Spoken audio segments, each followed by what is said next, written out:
said clap for me. What it do? Welcome to Constructive Outrage, episode 150. This is the big 150, ladies and gentlemen. So we just need to just rock out, yo. Because y'all know, after the party comes the after party. And we got everybody just having a good time right now, backstage, waiting to come to the dance floor. We got people like Billy Rios. Look at this move. Show him your best move right now. Oh, this is the party, ladies and gentlemen. Yo, we got people like Critical Mass. Yo, yeah.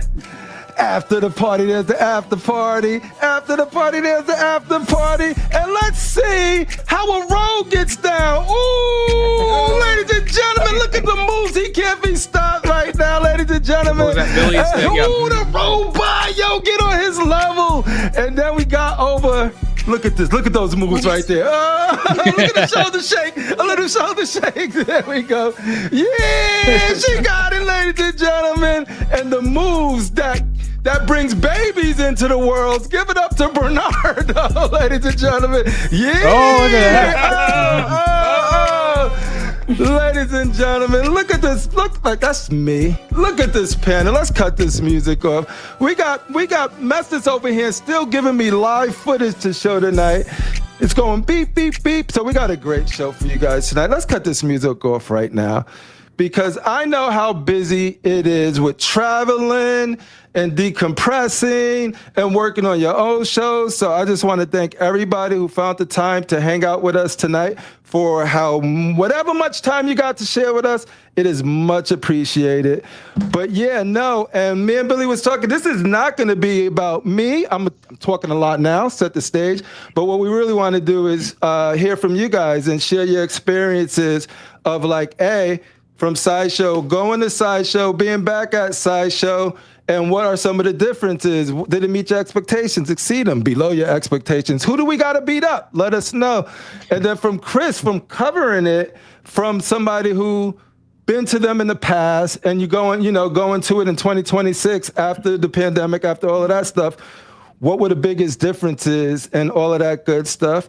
And from the people that was just there to have a good time, like CeeCee, and we got Astro coming, who was also doing content. We got Miguel coming. We got Jem coming. So yeah, we're gonna just get into all of that. But first, Critical Mass, we treating you like you were there too. We treating you just like he was there. Just like you went over there for CeeCee. He's not part of the coordination. He's just somebody who was there. Yeah, I got it. And it was my first time. And it was first time. But yeah, we'll just give initial thoughts real quick, and then we'll get into it a little deeper. So Critical Mass, you went there for a Saturday. You spent some time there. What were some of your highlights? Oh, the main highlight, it was just nice to meet people that I hadn't seen before. First time to meet c.O.c, and I met face to face. I'm hearing the echo. Is that me? Echo. Yeah, it's been a lot of I think that's Chris from yesterday. The echo. No, I'm good. Okay, I work. Yeah, no, anyway, talk. Right? Yeah, it was. Yeah, see, talk. Chris, I'm coming to your house and I'm gonna fix your thing. Okay. Yeah, there you go. Had trouble last night. Yeah. It was cool. It was cool. It was the first time there. There was a lot of walking, a lot of people, and it was cool hanging out with Low Key. Miguel helped me out with a video, and it was a good time. I'm looking forward to doing it again. Actually, there's another one coming up here in LA Comic Con. I got a ticket. LA Comic. Oh, you got the ticket for LA Comic Con? Yeah. Look, see, now you're a con fiend, bro. Now exactly. You're just gonna be. I pop my con cherry. There you go. And Bernardo, how was it for you? What was your experience like? Oh man, it was so good to be back. It was 2019 was the last one we were at in a big capacity like that. Mm-hmm. So being back with the fans, and every time someone came into the booth, it was, we're glad you're back, and we were glad we were back, because that's our thing, is engaging with the fans and talking shop and talking about what we do and what, just what everyone's into, right? I mean, that's what we're there for. So it was amazing. It was, every day was just positive energy, and that's what, as exhausting as it can be on the floor, but engaging with the people, that's what it was all about. And the way we came back too, because usually we're in the center. Mm-hmm. It's the beacon, that's where Sideshow's at. This one was a little bit smaller footprint, but it seemed more inviting, more casual, more, you know, relaxed environment. It felt like it was in your home because the way we had it set up, which we were a little impartial to in the beginning, but once it was set up, you know, because we have a setup crew that goes first, and then you know, a few of us showed up on Wednesday for preview night, and just the way they, you know, everything was set up was awesome. So it was really, really good to be back. Dude, every time I watch footage, whether it was BSC, Gem Mint, Jeff, Astro, ToyQuest, whatever it was, I would see you, and I was like, that was my opportunity to just meet Bernardo. And so that's why I'm just, Critical Mass, you did a great job. Yeah, and then seeing Critical Mass there, seeing Chris there, Jim Mint, I was like, I'm fans of you guys. I watch your show all the time. You know what I mean? Because I love to hear when all the stuff comes out, and for all the statues, for everything. You know what I mean? So it's a good gauge, and it was just great. You know, I'm going up to them like, you know, nerding out. Just, hey man, I watch your show, and then I'm, you know, they're talking to other people. I'm like, man, that's so cool. I got to meet the guys I watch on TV. It was weird. It was so cool though. So it was dude, the fact that you said TV gives me a big head. Like, It's true. Mom, hey, we're on the TV. We're on somebody's TV. We're on the TV. We're on the tube, baby. But you know, you influencers. I mean, that's the thing. It's like within the past, for me, maybe few years where it really got big, and then I started catching on. I was like, holy smokes! Like this is like, these guys are, you know, are just in it for the collectors, and it's so good to hear that we have this to and talk about the things that we do, you know, or into, or, you know, it's a great community, I think. Oh man, and we there and seeing it at our booth, like, you know, Jim Mint, Chris, you know, and all these other guys in there, and just like, oh wow, they all know each other. This is pretty cool, and they support. You know, it's all supportive. That's what was cool about it too. Dude, like even in the chat, it's like, love watching Bernardo's painting videos, and this is like Franco, like other sculptors and all of that stuff.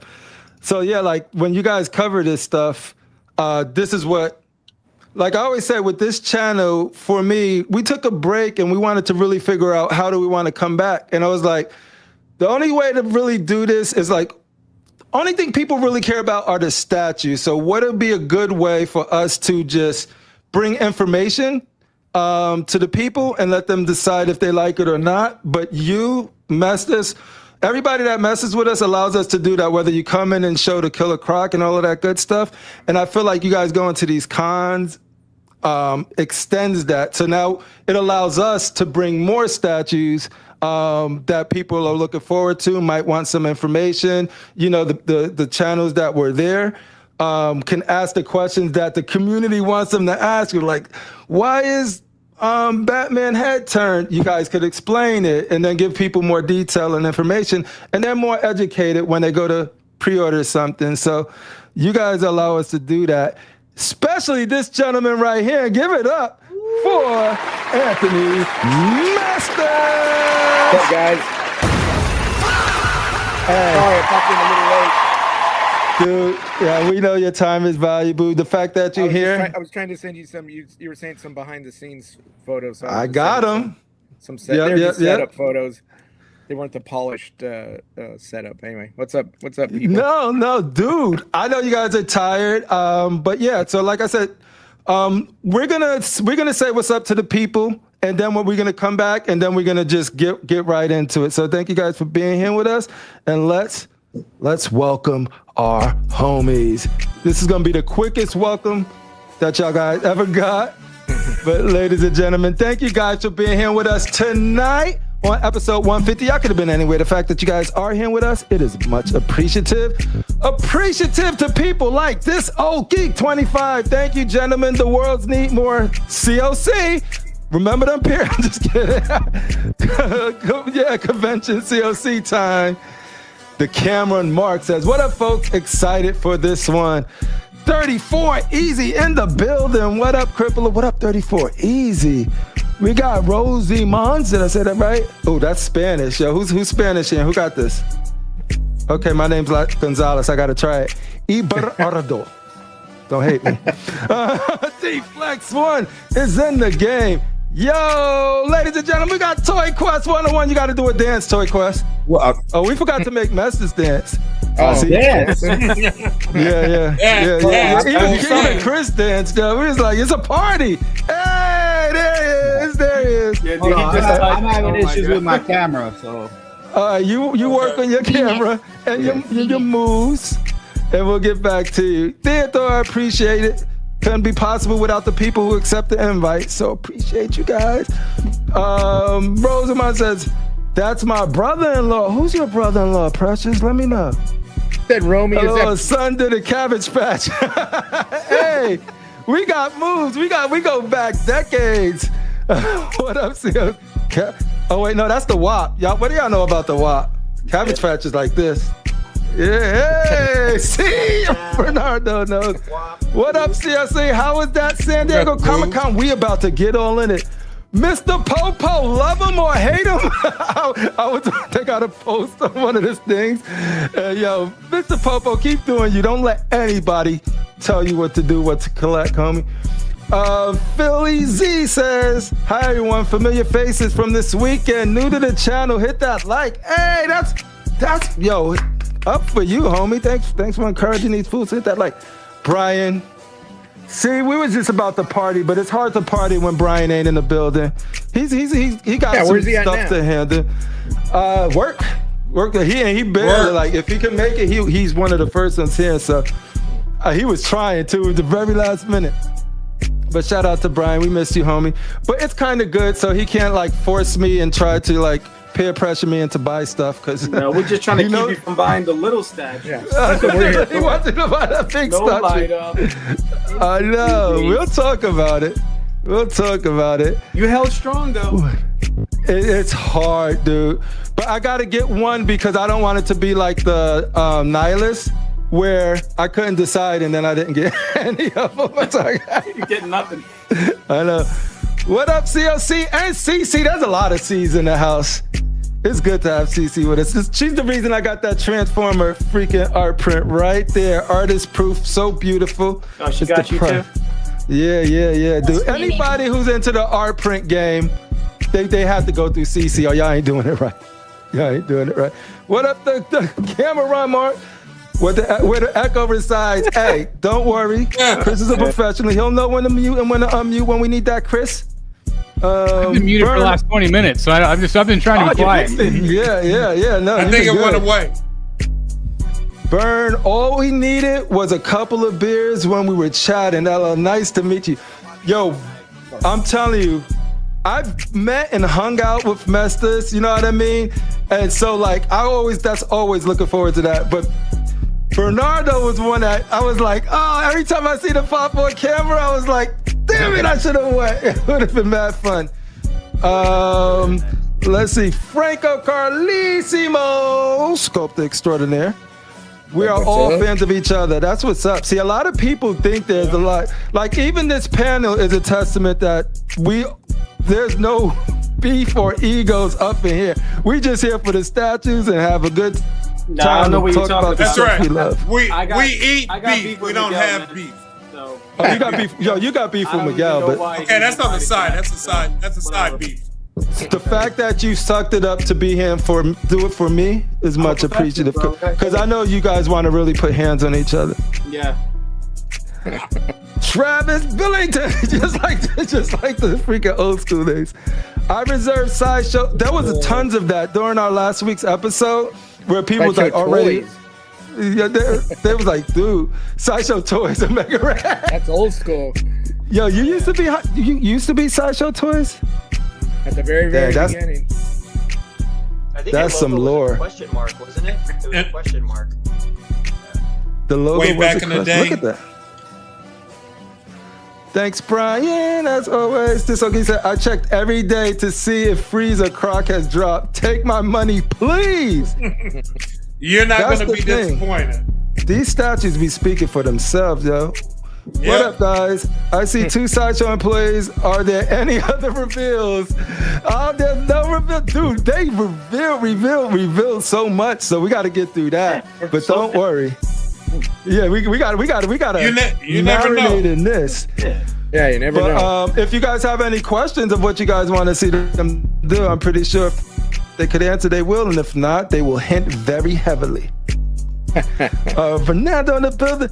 Just a Jarhead. What up, Just a Jarhead? One of my favorite peoples in the whole entire world.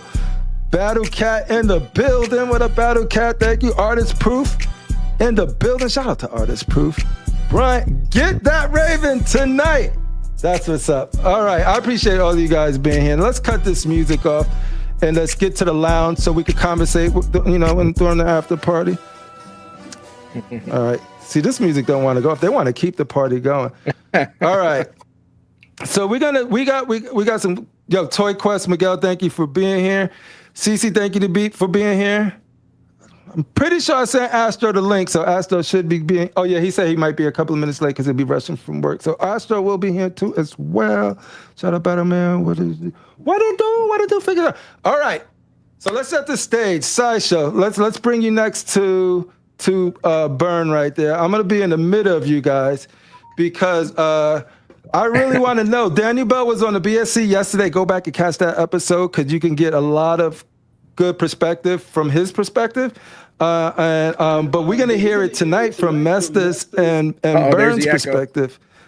Echo. So you guys been there probably like in the past. It was a big old break. People was like, go back to Sideshow, please come back. PCS, please come back. All the studios come back to Comic-Con, San Diego Comic-Con, and you guys decided to do that. What drove that decision? What was the reason why you got set? I'm gonna say money because I like money. You like money? Where the money reside? No, I like to have a job. That's the facetious answer, but I hope it was just you answer, and I'll just yeah. I'll jump in first. Bernie can follow and give his thing. I mean, mainly, what kicked it off at the beginning was COVID. COVID kind of screwed everything up. Yeah. If it wasn't for COVID, we would have never stopped going. So when COVID hit, that put a lockdown on everything, and not just for the companies, but for attendance as well. If nobody's hitting the shows, it doesn't make sense for us to show up and go, hey, everybody.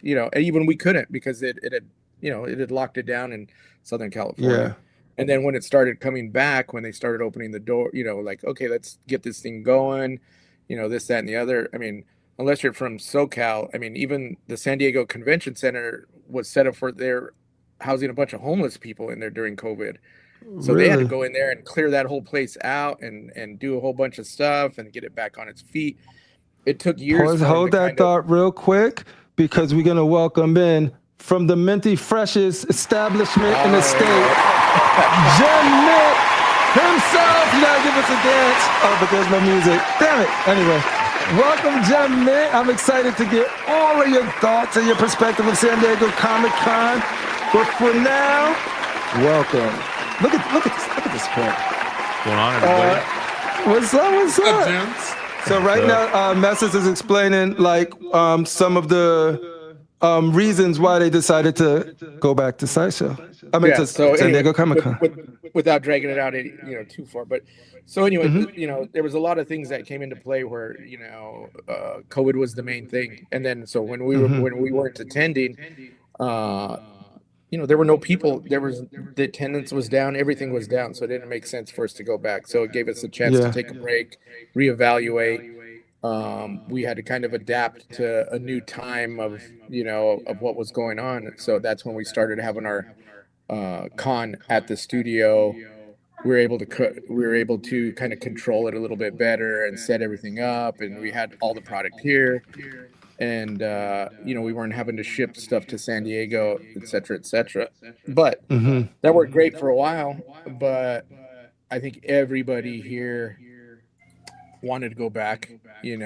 Everybody, we knew that it, ourselves included, when we see stuff in person, that's a huge deciding factor for us. No matter how nice photos are, no matter how much you rely on, your best friend's opinion on whether you should get something or not, there's nothing that works better than for you to see something with your own two eyes, and that was kind of one of the factors that that was like, okay, it's time to go back in. But the thing is you've been away from the show for so long, the con is only going to hold your space for so long, and you have to kind of figure out, how is everything going to work out. So it took some time to get it straightened out, to figure out how we were going to scale down a bit and get everything going. And that was kind of, the fruition of what happened last week. So we decided to go back and go for it. And plus we never wanted to get away from the public viewing of and interacting. We always wanted to get back into it. It was just finding that time. I mean, there's only so many events that would define for us, designate us to get back in, and San Diego Comic-Con was the largest. So it was time, basically. And well, thank God, whatever it worked out great. Go ahead. So coming back, did you feel the energy and the engagement of the past ones? Was it like equal, the same? Oh, it was.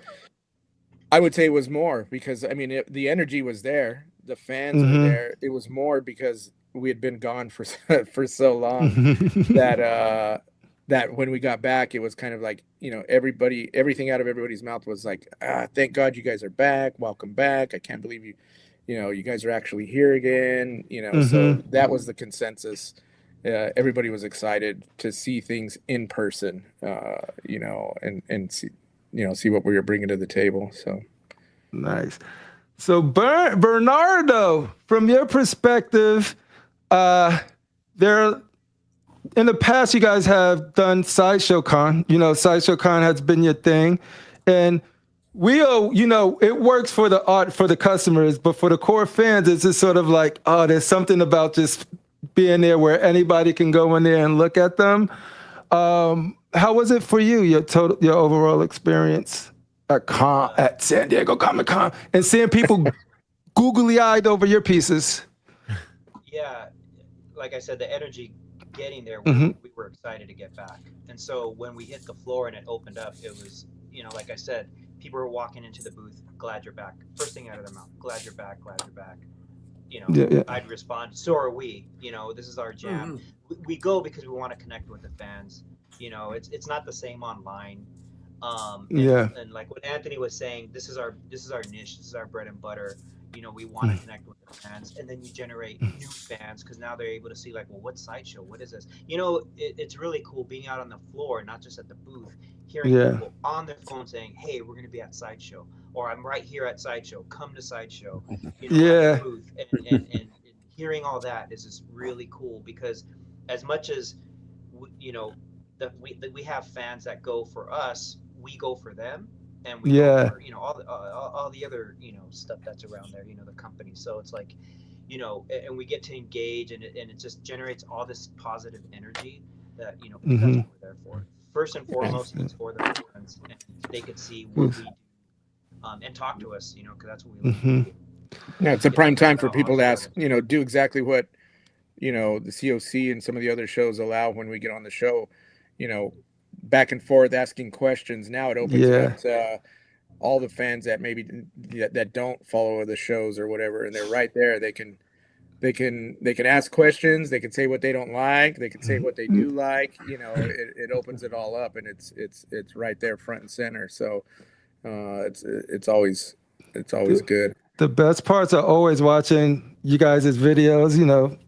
Chris, Gem, all y'all videos, ToyQuest101. Anybody that posts a video, and you see the fans just beeline to something and take a picture with it. And every time I say, I was like, that's a new fan, right? That's probably a new somebody that we got welcomed into our hobby by just passing through and seeing that stuff. So that's to me, that's always awesome. We've also always said, it's as big as Sideshow is, and being around for so long, there's always, when you go to the cons, there's always people that are, what is Sideshow? Who is this? What is this? What do they do? So those are the people that, we definitely welcome in there. I mean, we're such a huge group of collectors, and especially on these shows, and it's such a tight kind of family type community that you think like, oh, this is how it is all the time. And it's like, man, there's Nah, we're a special bunch that are so focused on what we're into that you take it for granted. And there's a lot of people that are like, what the hell is this stuff that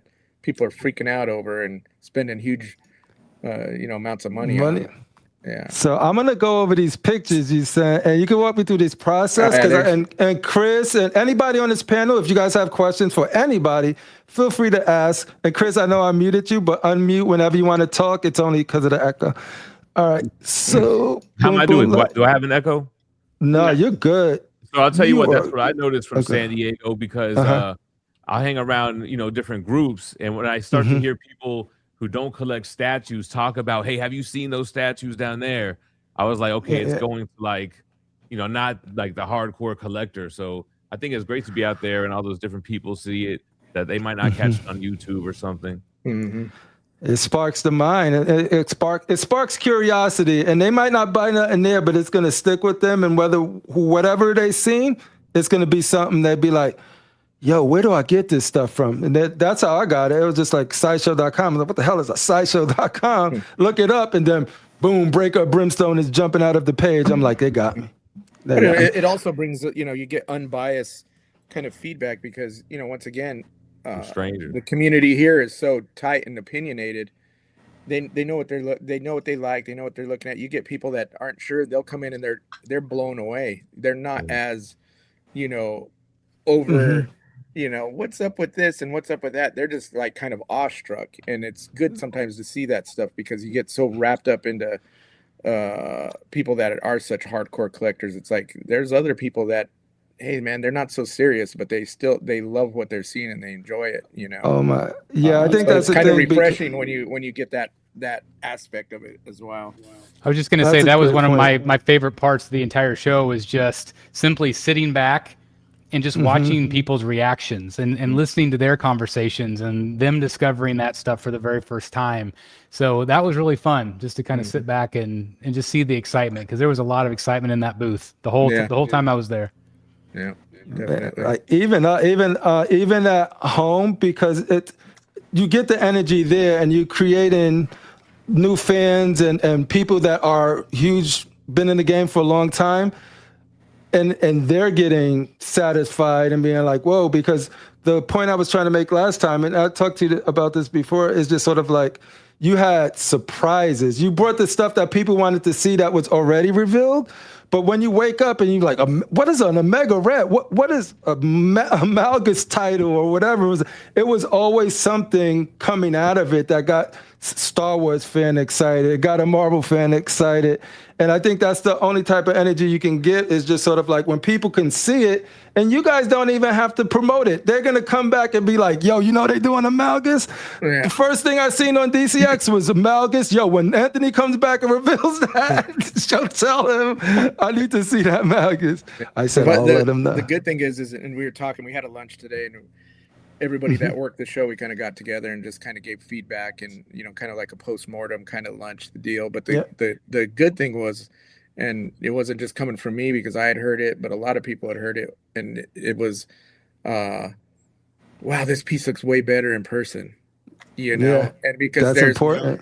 There's people, you see this stuff, and this has been going on for, whatever, it's been 5 years or whatever, where people have gotten very accustomed to seeing stuff online or through our website, and we have awesome photographers and we go about photographing things in open lighting and studio lighting and in sets in hopes to go give the best image of everything, and it's almost like collectors don't even take that into consideration. They go, why is that color that color? And it's like photography, like we're trying to make it look nice for you guys. We're presenting it as if it was like, you see a car in a car commercial. You don't want to see it at the junkyard. You want to see it in the best, environment as possible. And at a lot of times it gets lost and wants to get nitpicked and they lose the whole overall thing. But like some of the pieces that got, critiqued pretty highly when they get announced, like on the, like whether it was Kingpin or Storm or whatever, the majority of people that came on, the first thing, and even Jubilee, they seen it in person, they're like, holy shit, this thing looks awesome. This doesn't look like how it looks on pictures. To me, I'm going, it looks exactly how it looks on pictures, but they're seeing it with their own two eyes, and now they're able to interpret it and move around it and look at it, and it's right there. There's nothing that's changing their, the way they're seeing it. So I was going to ask you, because that's a good lead in, because I was going to ask you, like, why is that? Why is it? Because you say because it's on the floor, and they say it's better in person. And I know that from STATUECON that could be the case. But seeing Chris and Jem and all of these guys, it still hits different for whatever reasons. Why is it? I don't know why, but when they pant down and seen Kingpin, I'm like, that's Kingpin. Yeah. You know what I mean? Yeah, and it's nothing different. Like, you guys got the same technology, but when like Jem puts his little funk to it, or Chef does the pan of Chris, I'm like, you have to have the worst quality camera because it just blows it out way better. Blends everything together. Is why, man. There you go. Osmo Pocket 3. There you go. That's what you need right there. That's it. I love that camera. I need to get the Osmos, yo, because all that expensive. Now, but to that point, though, there must be something unconsciously, like, you know how to capture it because you know how it's going to look on screen rather than in person, like angles, man. Like, I don't know. Just how do I get the best, light out of this thing? Yeah. But Kingpin, I thought it looked better in person too. I know that's kind of what you're saying. Kingpin was like, damn, that shit is dope. And man, I don't know if you guys got to speak about this already, but man, Sideshow revealing for the first time in person, that was like a thing. You know what I mean? Yeah. So to see that again and be like, even though we already knew Jubilee, we saw pictures, but to see it in person she for the looked first great. time. And they even had, I don't know how many people they were showing, like the prototype of Jubilee. Oh, yeah. Because the first thing I was like, man, why was she so expensive? Yeah. Because that was a big thing, her price. She has a lot of pieces and a lot of fragile, like translucent, and like how they have to finish them. With the light up, firecrackers. Tell me about the light up, how it was orange, but then they decided to go colorful with it, and I was like, man, I love the different colors of it with the light up. So going for the first time. I was just gonna say that was what was really cool is for some people they took out this big tray and they showed us all the different pieces and just to understand like what all goes into the production of these things is why sometimes this one might be more expensive than the other one. Right. But Jubilee was really interesting to see the breakdown on that piece. Yeah, I think we're going to try to do some stuff like that in future shows and everything. That was kind of a thing that they were talking about. So it was mainly if somebody asked and maybe asked that question and said, why was this so expensive, but it's smaller than this? Then they were able to go like, all right, let's bring out the drawer of parts. That's why some people but also, man, in person, she's very dynamic. The skateboard, she pops. Clothing, the facial expression, like that. And what was it? Not Harley Quinn, Punchline. In person, that was the other one that everybody was saying really the same see thing. The talent in the face and the expression, man, and it really stands out with just that alone. Because otherwise, it's museum, it's not a lot going on. The scope is great, but then the expression on the face is just like, man, she got that attitude.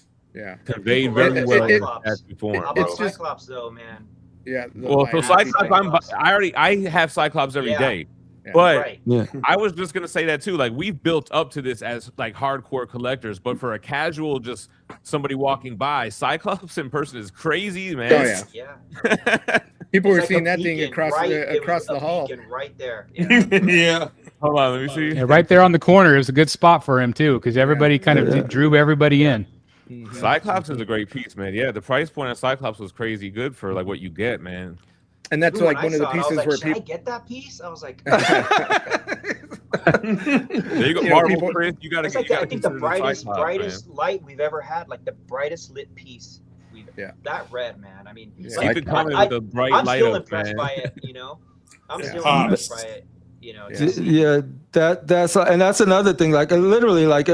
People was like, you really studied these videos? Yeah, because I'm actually looking at the reaction of normal people to this. And I'm like, that's me, dude. That was me when I first walked into a comic book store. So I know it's hitting them. Like they getting all of that. Yo, that's my nostalgia. That's one of my favorite characters. They make that like that. And then in the best possible way, bro. Like, what do you mean? 100%. And I think what's happened in the past is like you start feeding the same people, but it's very hard to outreach because, as we get older, we get more cynical and then we get put on to some crazy, crazy, crazy stuff.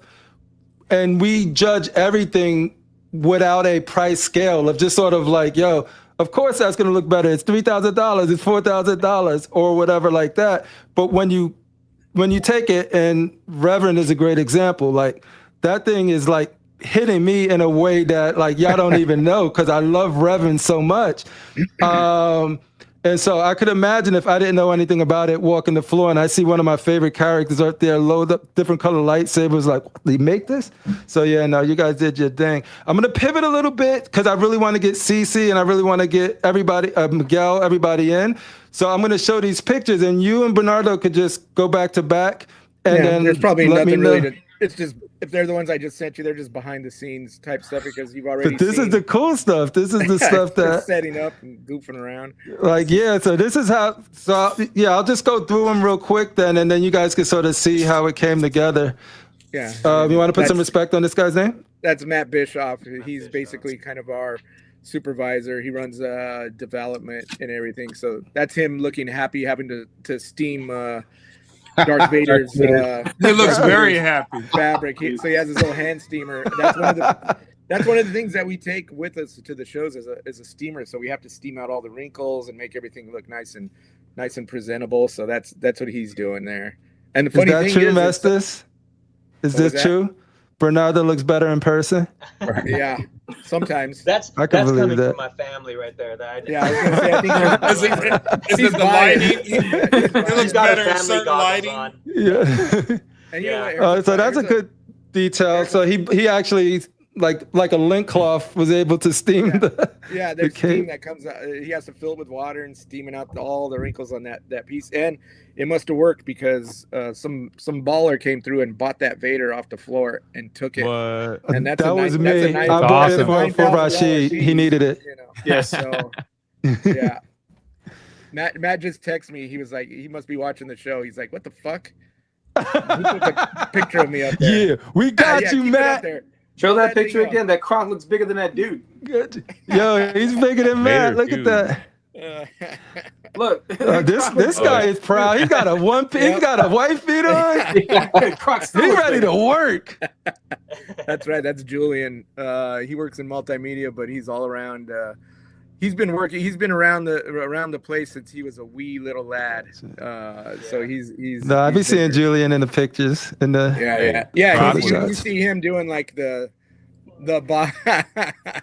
The box. Matt just popped in my office giving me shit because that picture was up there. Hey, time to get on camera. Yeah, he's afraid. You get him on one of these days. He'll get. We'll get him. Yep. That croc was crazy, though, man. Shit, that croc, Julian does bro. a lot of the unboxing. You'll see him in the videos when he's doing his little kooky faces, and presenting stuff, and assembling everything. So he's a good Look at kid. that freeze, Mr. Freeze. Yo, best ice ever. Oh yeah. Straight up. Yep. Thanks. Yep. There he is, more. There he is. Yep. There it is. I'm so excited about do this got piece. Oh, go ahead, Jim. Go ahead. And I was just gonna say, I know Crippler was loving to talk shit about those cases. I caught him on the show. I was leading right into it. I didn't build it. I didn't design We didn't really it. want to blame anybody. I was like, I'm gonna blame Mestas.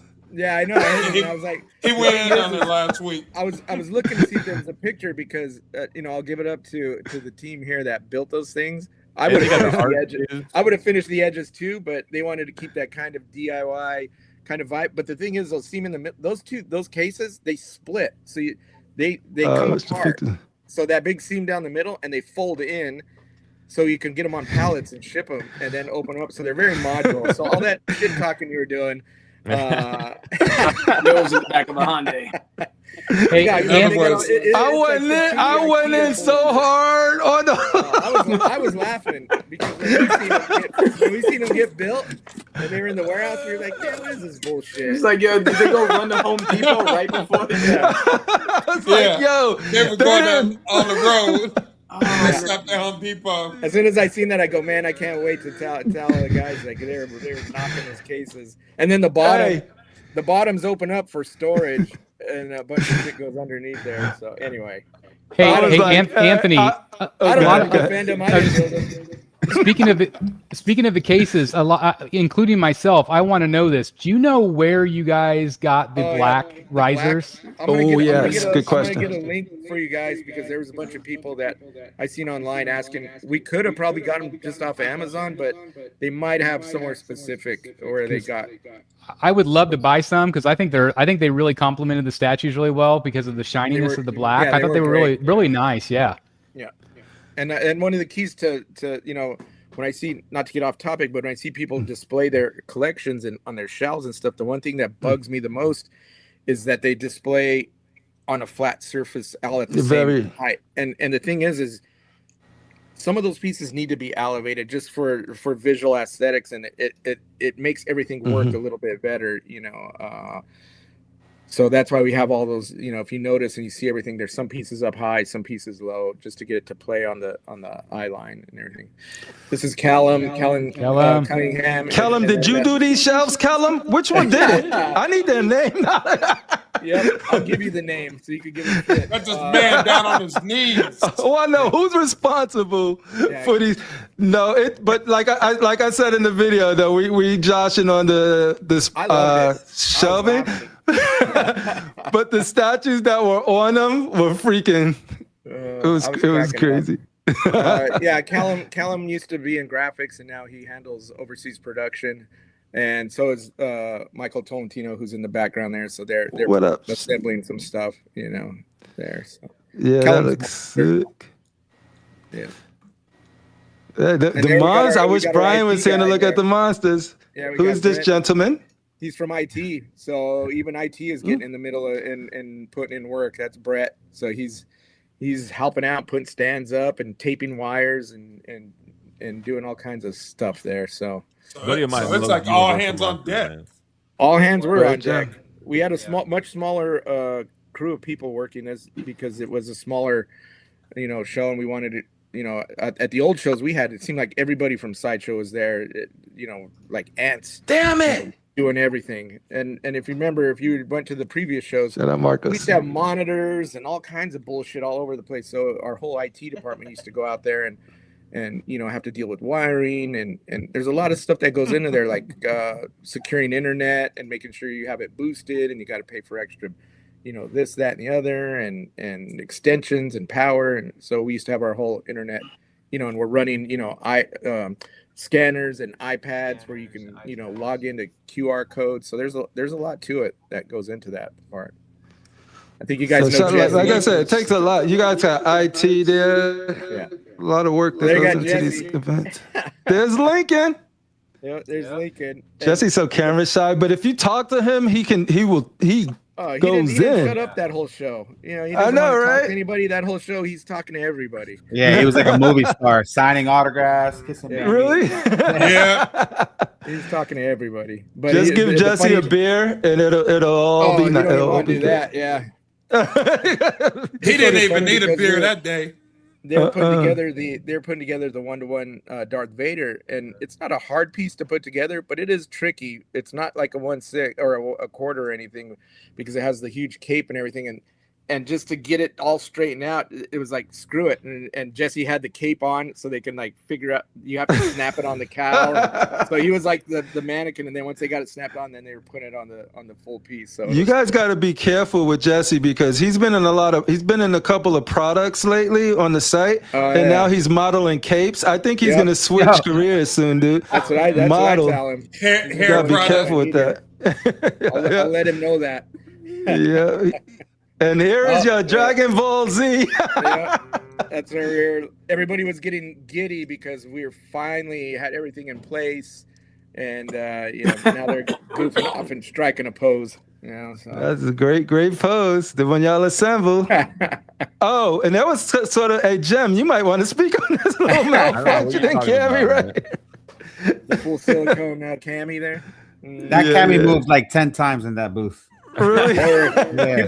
People couldn't keep their hands off of that thing. I was just gonna. It's really interesting to see all these photos because you could see that you guys were kind of playing around with where you were going to put stuff, where it ended up, versus where it ended up. I thought this is pretty cool to see the behind the scenes stuff. Yeah, at the very end, we were still moving stuff at the very end to kind of get the composition right, and then there were some last minute pieces coming in from like Prime One, and we were like, oh shit, we need to. I don't know if this piece weighs so much, we might have to move it towards the other side or whatever it may be. But yeah. Ladies and gentlemen, please welcome to the stage, Astro. Yeah, all right. Well, dude, Mestas, thank you for sharing these behind. Oh, we got a couple more. All right. I don't know what I said. It's just Jesse again. See, I'm telling you, Jesse's he's leaving y'all soon, dude. He's gonna be a model. Like, watch out. Vogue is calling him. Oh yeah. So this was y'all still trying to figure out putting on the Vader cape and clasping the towel on it. They broke out the ladder. Yep. Yeah, get the ladder out. You name it. Oh wow, yeah, that's the other side of it. Yep, that's the inside before we put the wrap around. Asterion. It's too pixelated to see Asterion, but I want to see Asterion. They're high-res images, but I think they're just taking time to upload or something. That's probably what it is. Because the ones you sent me for the show were... They're all the same. These are the same, so I don't know why they're pixelating on there. Yeah, it's probably... Like I told them before, the last time when they sent me, it was like, yo, the software that I was using for thumbnails and stuff, they were like, hey, these are too high res. So I was I recognize some garage shelving if I see some. I love it. That's what we all use. Garage shelves, baby. All you gotta do is you know what, Chris? Awesome, good. That's what I think this was made out of, the one I was clowning, because it had like the... Hey, Chris, I just bought 3 garage shelves this past week. I've been recommending garage shelves for 10 years on the channel, so I believe in them strongly. And the thing is, like on these garage shelves, there's just heavy-duty Velcro on the top and on the bottom, and then we print the round, and then we wrap it, so now they look like finished... Wow, we were joking. You guys really did go to Home Depot. See, I know Home Depot when I see it for 30 years. Hey, I know when you guys used to use, because I got one of them right there. Like, I think it was like Pillar Source or something. What was the name of? I think we might add a couple pillars in there. I don't know. Pillars, yeah, because I got mine from the same place you guys got yours years ago. So I was like, oh, that's the same ones I got. So then I was like, look. We used to have custom wooden podiums and stuff built, but it was like they were all mitered and finished. But you take something to the show, they get beat to hell, and you have to make sure that they get on pallets right. And if you're gonna pay a bunch of money and they get on the pallets, and the Freeman and all of them get them on there and they get all beat up, the next year they're no good. So you can't get overly too crazy with stuff, because then you eat the cost and you can't replace, Dude, so. That's a great point, because I'm over here in Joshua, but like, no, like you save money. I'd much rather have that and see the statues and be able to do this cost effectively so y'all can come back and do it, versus like spending all the money, budget going out, because we're trying to get y'all to New York Comic Con. And if y'all spending all of the money on furniture, that's going to be harder to get y'all guys to come. Yeah. And that's the thing, man. It's the logistics on this thing. People don't realize that. When our booth was bigger, just imagine that. This was difficult. Yeah. But now we have dual purpose. Yeah, I mean, logistics cost, the money it takes to get out there. But think about the purpose of, like, we could use this for storage, and even those cases, as much as you're joshing on those cases, purpose. we could put stuff in there to ship. So they were like shipping cases, boxes, which we used to have too. They would clamp up. So everything would have to go in these. It's like when you see roadies at a concert, they got all their cases and they're opening shit up, and it's like nesting dolls, So when these were all said and done, those underneath all of those were packed full, because where do you put everything? Some of the stuff will get shipped back on pallets to get stored, but you want a majority of that stuff on site. So if you got to pull out, we were selling those apples, those were stored, and you have to bring crash kits with glue and X-Acto knives and tape guns and you name it, because if something gets broke on the floor, if you're not prepared, you're dead in the water. And the last thing you want to do is bring something that you've taken pride in for a year and just have it go to shit at the last minute because somebody bumps it and knocks a piece off. You have to be able to get on the floor, have it on the floor, and open a crash kit and be able to paint it and glue it and putty it or whatever you need to do and fix it, and nobody would know the difference. Blow dryers and heat guns and we used to have an octagon in the center, which was like a meeting, big space to have stuff there too. So we didn't have that storage really anymore. Yeah, that was when we had the big center thing. I mean, we used to be able to hold meetings in there, and we had food and water and like 3 or 4 tables in there where you could have meetings. Yeah. So, but this is scaled down and much more scaled down, but I think a lot really efficient though. I think it was really efficient. I was just going to say too, to piggyback on that, like I was able to tour the old booth and the new booth, and joking aside about the cabinets, I thought they were really well done. I thought it really brought a home aesthetic to the piece, right? Or to the space where it felt like this is what it could look like in your home. Right. And I really liked the whole feel of it. I thought it was a better vibe. I thought it was a better flow.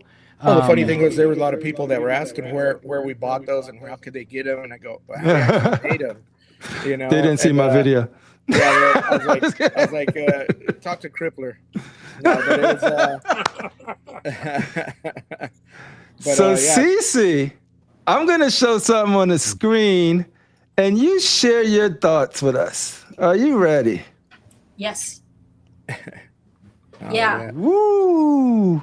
So this was one of the few things I was tempted to get, just because I feel like I'm one of the oddballs out. I'm not a big statue collector, and I'm pretty selective, but I keep getting super tempted to venture into Jurassic Park. And I like everything that this company ECC has been doing.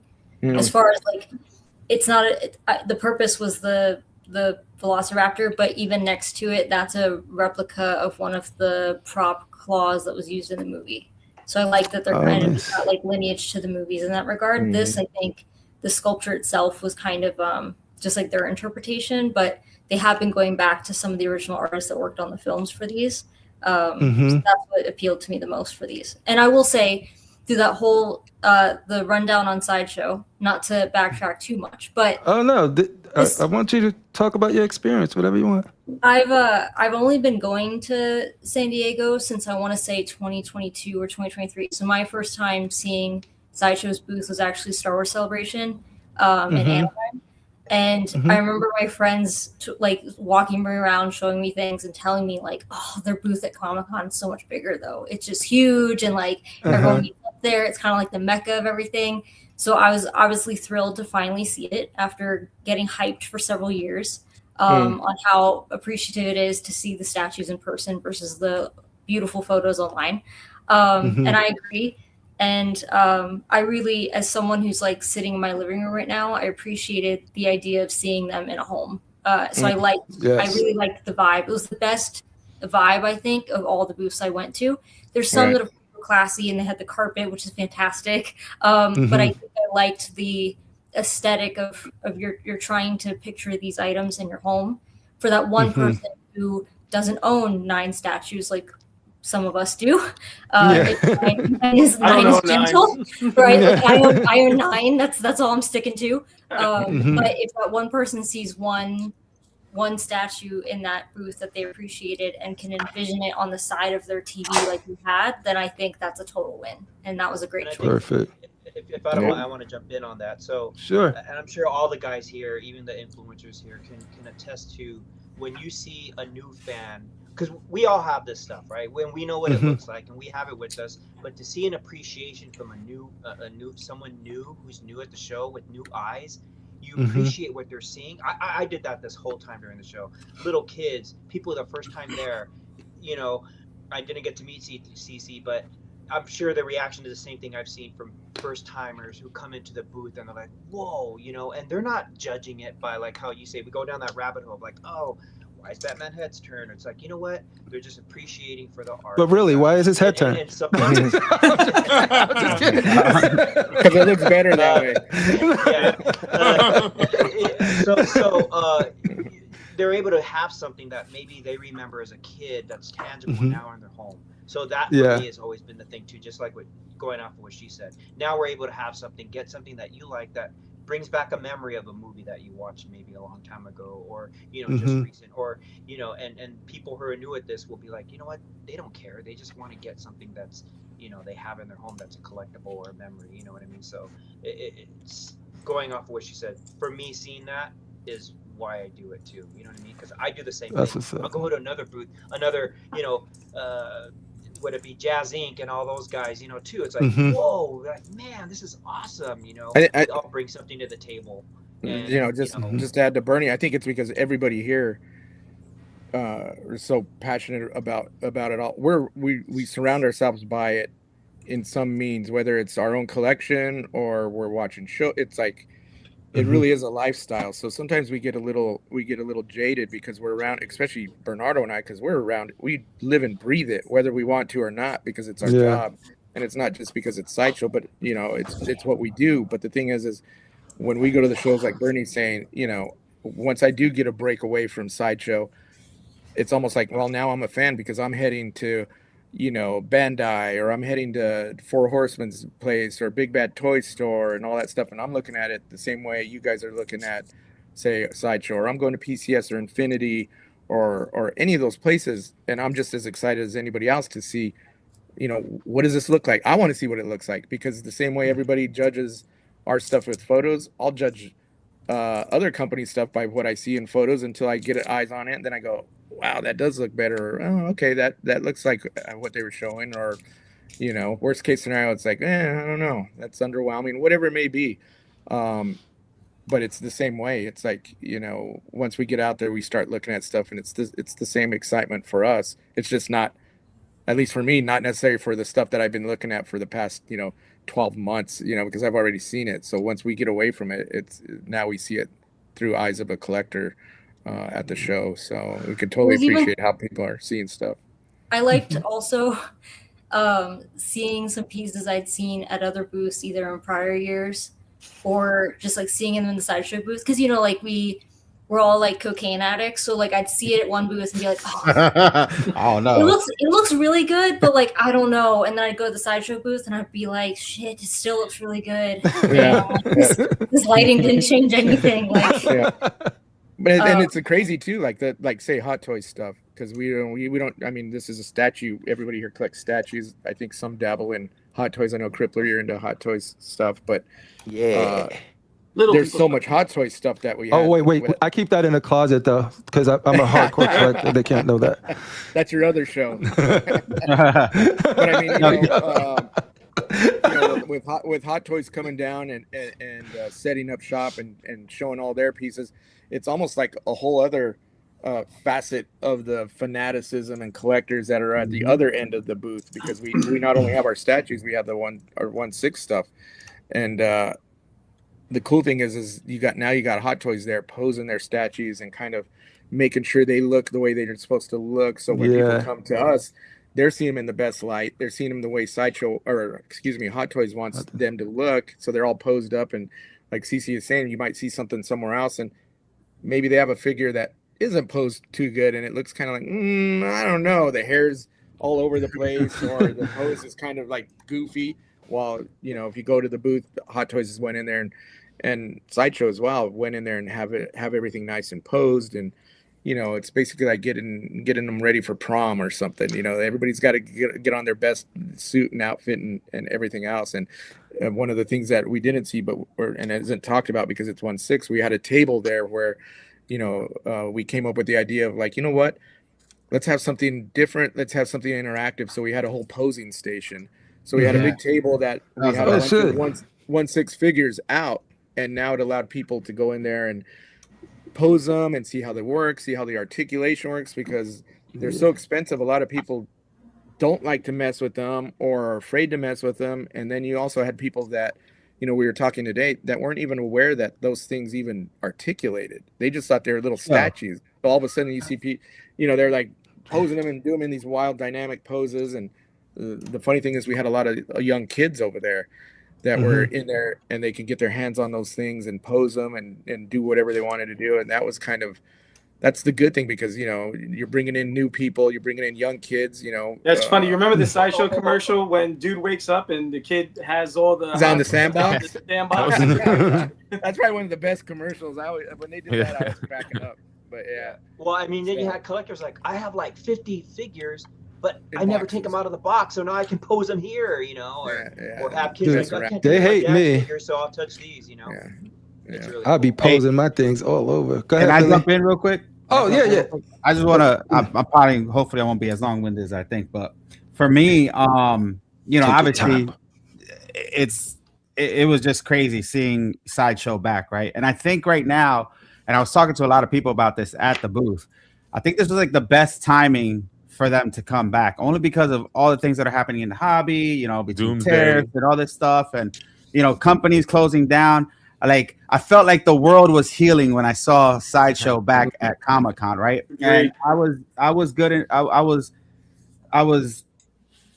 honored enough to be there prior to doors opening. I was with Caustic, and we were setting up at the Sideshow booth, the Labyrinth piece, and goosebumps automatically was just because I saw everybody. I saw everybody I knew. They came and said hi. I met new people. I met Bernie. I met Guy for the first time. I met Rob. I met a bunch of people that I met for the first time.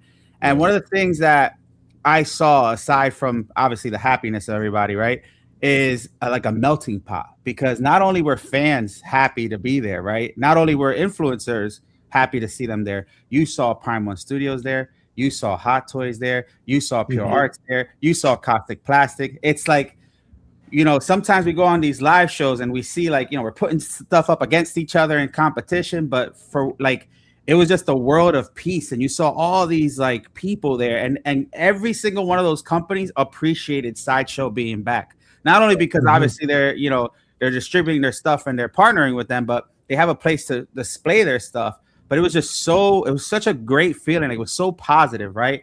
And that melting pot for me was just like incredible to see, like all these companies talking to each other and playing in the same sandbox and just displaying their stuff.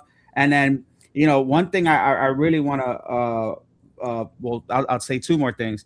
So though I'm gonna touch back on what Bernie said about the displays and stuff. And my favorite thing was that posing station. I do have 6 scale and I review them. I'm more of a statue guy. But to see Guy in his element, right? That guy's a ball of energy, man. Listen, I put up some videos. He was nice enough to go on the video. The dude's a pro. He took the mic and just flew with it. But listen, to see him interact with fans and be the same way he is on the socials, to see little kids messing with these. There was a guy there who said that he collects 6 scale but never took it out of the box. He didn't know the thing that they articulated. Right. So Guy went and pushed. I don't know how he didn't know that, but he pushed the figure to this guy, and the guy started messing with and he was just like thrown back, right? So we were laughing. We're like, well, I guess all those boxes are getting opened up tonight. That was and I talked to Guy. I talked to Guy, and I was like, Guy, this is probably the coolest thing. He's like, bro, this was an idea. They thought it was gonna probably not be as successful, but this has been probably the most successful thing. And we took a chance by putting these figures out, and people were having fun, man. Like, and they had a little contest going and stuff like that. And the last thing I want to say is that, and I know you guys, I don't know if you feel this or not, but a lot of people go there for the statues, and a lot of people go there for the display in Comic-Con. But there's a lot of people that went for you guys, and the fact that you guys were there. You, Danny, Jesse, Tim, Will, everybody that was there that they see on socials for so long, to see them in person and see you guys interacting with them, I think that did it for a lot of people. And I know I talked to you guys a lot about emotional attachment when it comes to, viewers or fans or customers, talking, when you jumped on my video, Anthony, and started talking about, one of the Universal Monsters that you did and speaking about how you painted it, the pose and all that, it hits different than just watching it on, an unboxing or watching it on, a little commercial or something. So for you guys to be there, like, I hope that, and I could probably speak for everybody here and at the con, that we appreciated the displays and the statues just as much as we appreciated you guys being there. And like I said, for me, I've known you guys for years. A lot of us has been doing this for a long, long time. Chris, Jem, like for us to meet some of you guys for the first time, you know what I mean? like I've been working with Andy for years, and I just met him for the first time. It was crazy. You know, I just met Bernie. I just met a bunch of things. So like, I hope you guys know that one of the biggest and best parts of that con was you guys. It wasn't just the statues. It wasn't just that. So I hope that you guys feel appreciated because I appreciate I loved it. I love that you guys were there. Yeah, that's always because it could have easily been like a lot of time these are. You see the corporate wing. Everybody, it's a business, so it has to have a corporate wing. But sometimes you only interact with PR and corporate, right? Or the media wing. The fact that the creatives is on the floor, I think, means a lot to the community. Hell so. yeah. I want to piggyback onto that. The reason why I came out, I went out there because as soon as I heard that Sideshow was doing a booth, I'm like, I want to be a part of that again. I want to be there to experience the statues. And what made it even better, like you just said, like being there with you guys and being able to meet you guys there for the very first time. I talked to, Jeff Delaney from Secret Sanctuary was there, and everything that we talked about, like the best part of the show was just the conversations, just being able to have those conversations with you guys, to be able to have the conversations with other collectors that were there, to see the people discovering this stuff for the first time. It made the entire show for us. And so again, I just want to thank you guys for being there and taking the time to interact with all of us, because we're big fans of you guys. You guys create the stuff that we love, and it cannot be overstated that we really appreciate your time. No, that's I appreciate it. I don't want to speak for Bernie. I'm sure he thinks the same, but I think it's a little bit on the flip side, since this is a big love fest. But it's like Glaze fest. The thing is, we've been doing this for a long time. Bernie and I have been out there, for going on, I don't know, 19 years or whatever. 21. Yeah, 21. I think there was a couple shows that I wasn't at, but the thing is because of these shows, because of the weekly interaction or whatever it may be, or STATUECON on this, where we're a little bit more involved, and these avenues, these venues allow us to interact with the fans, and we get to know each other. I mean, just think, as much as COVID sucked, a lot of these shows exist because the way they do because of COVID, because everybody was locked up and Zoom became a thing, and all these things. So everybody kind of got to see each other face to face and interact and everything. Yeah. So that's the lead up to when we go to these shows. Now you have people like yourselves who will attend the shows and don't feel as standoffish or actually know who we are. I mean, being at the show, I remember being at the show and I'd be like, oh God, I'm just standing here. Nobody knew who I was. But now they see. Now you're famous. You're famous. Out there going like, hey guys. Isn't that the guy on VSC or c.o.c? That's the guy that ruined my favorite figure. But I mean,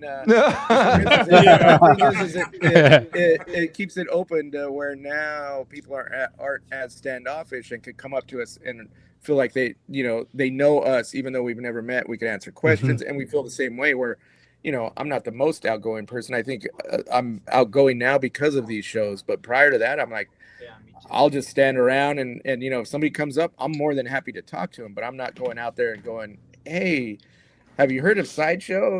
What have you been to, or whatever it may be. No, you want to know what's funny? You guys, everybody's like, oh, when they're afraid of the camera. But when that camera turns on, you guys are pros. Like, I don't care what y'all say.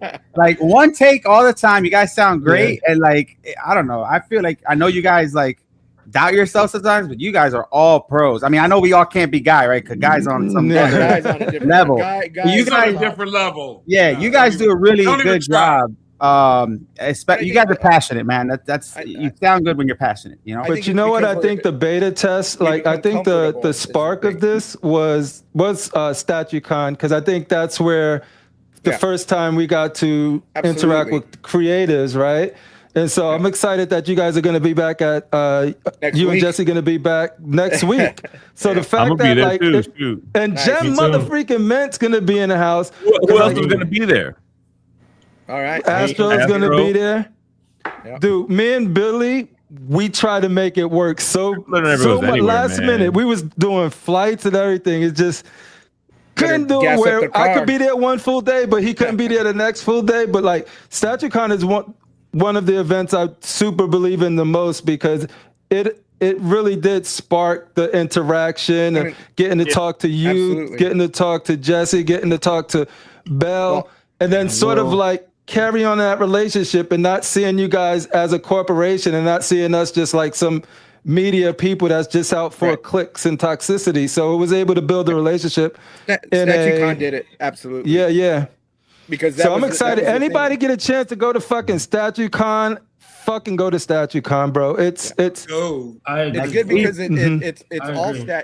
it's more focused. It's all statues, you know. It's so everybody that's hardcore is right there, and it's very relaxed. So it's basically like a big mixer. You just go and hang out. Whereas like if you go to Comic-Con or some of the big shows, you know, you have to be interacting and doing a lot of things. This is just like one thing, you know, and that's like talking to fans, talking about the statues, showing them off.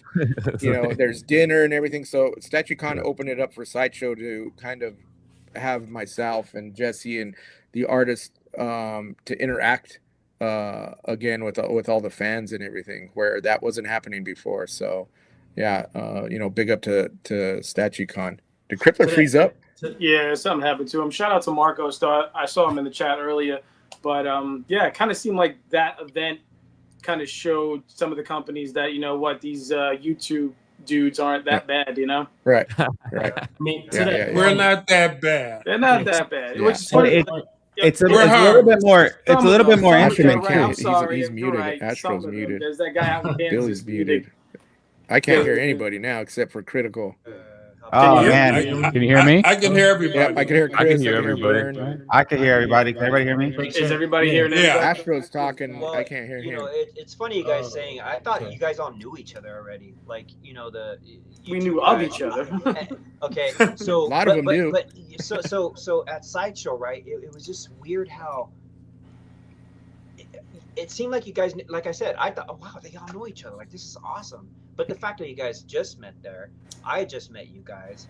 But, you know, we all gravitate toward this thing where it's like we know of each other.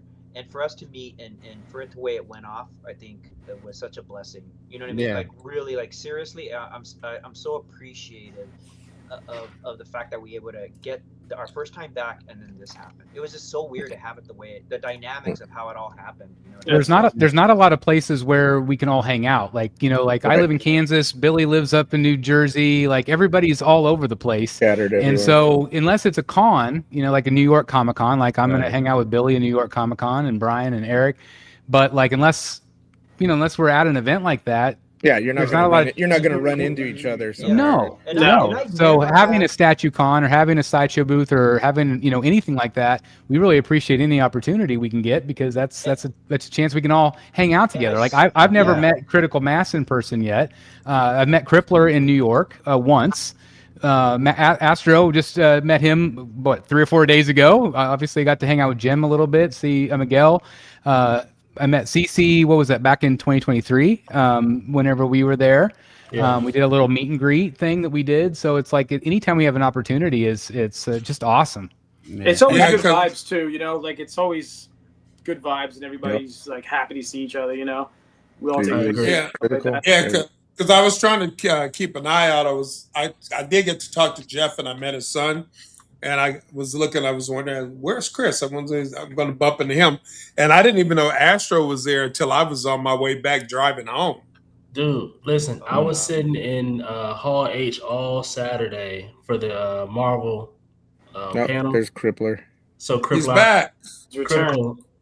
Yeah. Can anybody hear Astro? Because I can. I can hear him. I can hear him. I can hear him. Hold on. So Anthony, you have to go out and come back in. It's a StreamYard thing. It's nobody's fault. Yeah, just jump out and jump back in. We'll let you back in. Real quick. Boop, boop. Sorry about that. That's all right. My daughter literally kicked the modem, and it came out. Really? Oh, man. You came back pretty fast, though, for that modem to be kicked out. I was like, how much money is in that thing right now? Look all of that money. I paid him about an hour. Hey, listen, real quick. So to piggyback off what some of the guys were saying, like, for me, like, the best thing is just meeting people, especially for the first time. And like I said, there's a lot of sideshow people. I mean, listen, so back to Bernie, a lot of us do know each other, especially the ones that have been doing this for a while. But there's a lot of people that we haven't met. And like Chris said, it's because of these cons that we did. I just met CeeCee. I thought it was the greatest thing in the world. I was like, oh, CeeCee, got to meet her, right? I got to meet her. I got to meet Bernie. I got to meet Astro. Astro came up to me. He's like, yo, my man, you ToyQuest? I'm like, yeah. Same. You want to know the crazy part is? I'll tell you one really quick story. So we're after the con, we're at a eating food somewhere, and of course everybody hits me up. So everybody comes, and there's like 20 people at the table. Ant's there from PCS. Everybody's there. Just everybody decides to show up. And I go to pay for my bill, and the waitress says, "Oh, the guy at the end paid for it." And I'm like, and I looked at him, and I have no idea who he is. And I'm, obviously I'm just being nice. I'm like, bro, thank you. You didn't really have to do that. I really appreciate you. And all the guys are looking at me. They're like, yo, you know who that is? And I was like, no, am I supposed to? He's like, oh, that's Ray. I'm like, oh, nice to meet you, Ray. And then I'm like, I still don't know who it is, right? And then they tell me his screen name on YouTube, and I'm like, bro, what are you doing? So I get up and hug him, but like that's the best feeling is people coming up to you, and like you haven't seen them, person. I mean, Astro has a channel, so like I knew who he was, but like for somebody like that, a viewer, and Chris and Jem probably talk to this too. And even Astro, when you have somebody who watches you and goes up to you or thanks you or does a gesture like that, and like that's the coolest feeling in the world, It is. You're talking like, let me just piggyback on that one more time. You're saying that. I mean, I'm on YouTube a lot. I'm on a couple of big shows, and I grew up in the hobby with Sideshow Collectibles. I also grew up in the hobby with watching YouTube. And right now, I'm on a show with Chris the Batman statue collector, Jem Mint, and ToyQuest101. So even now, I'm still geeking out.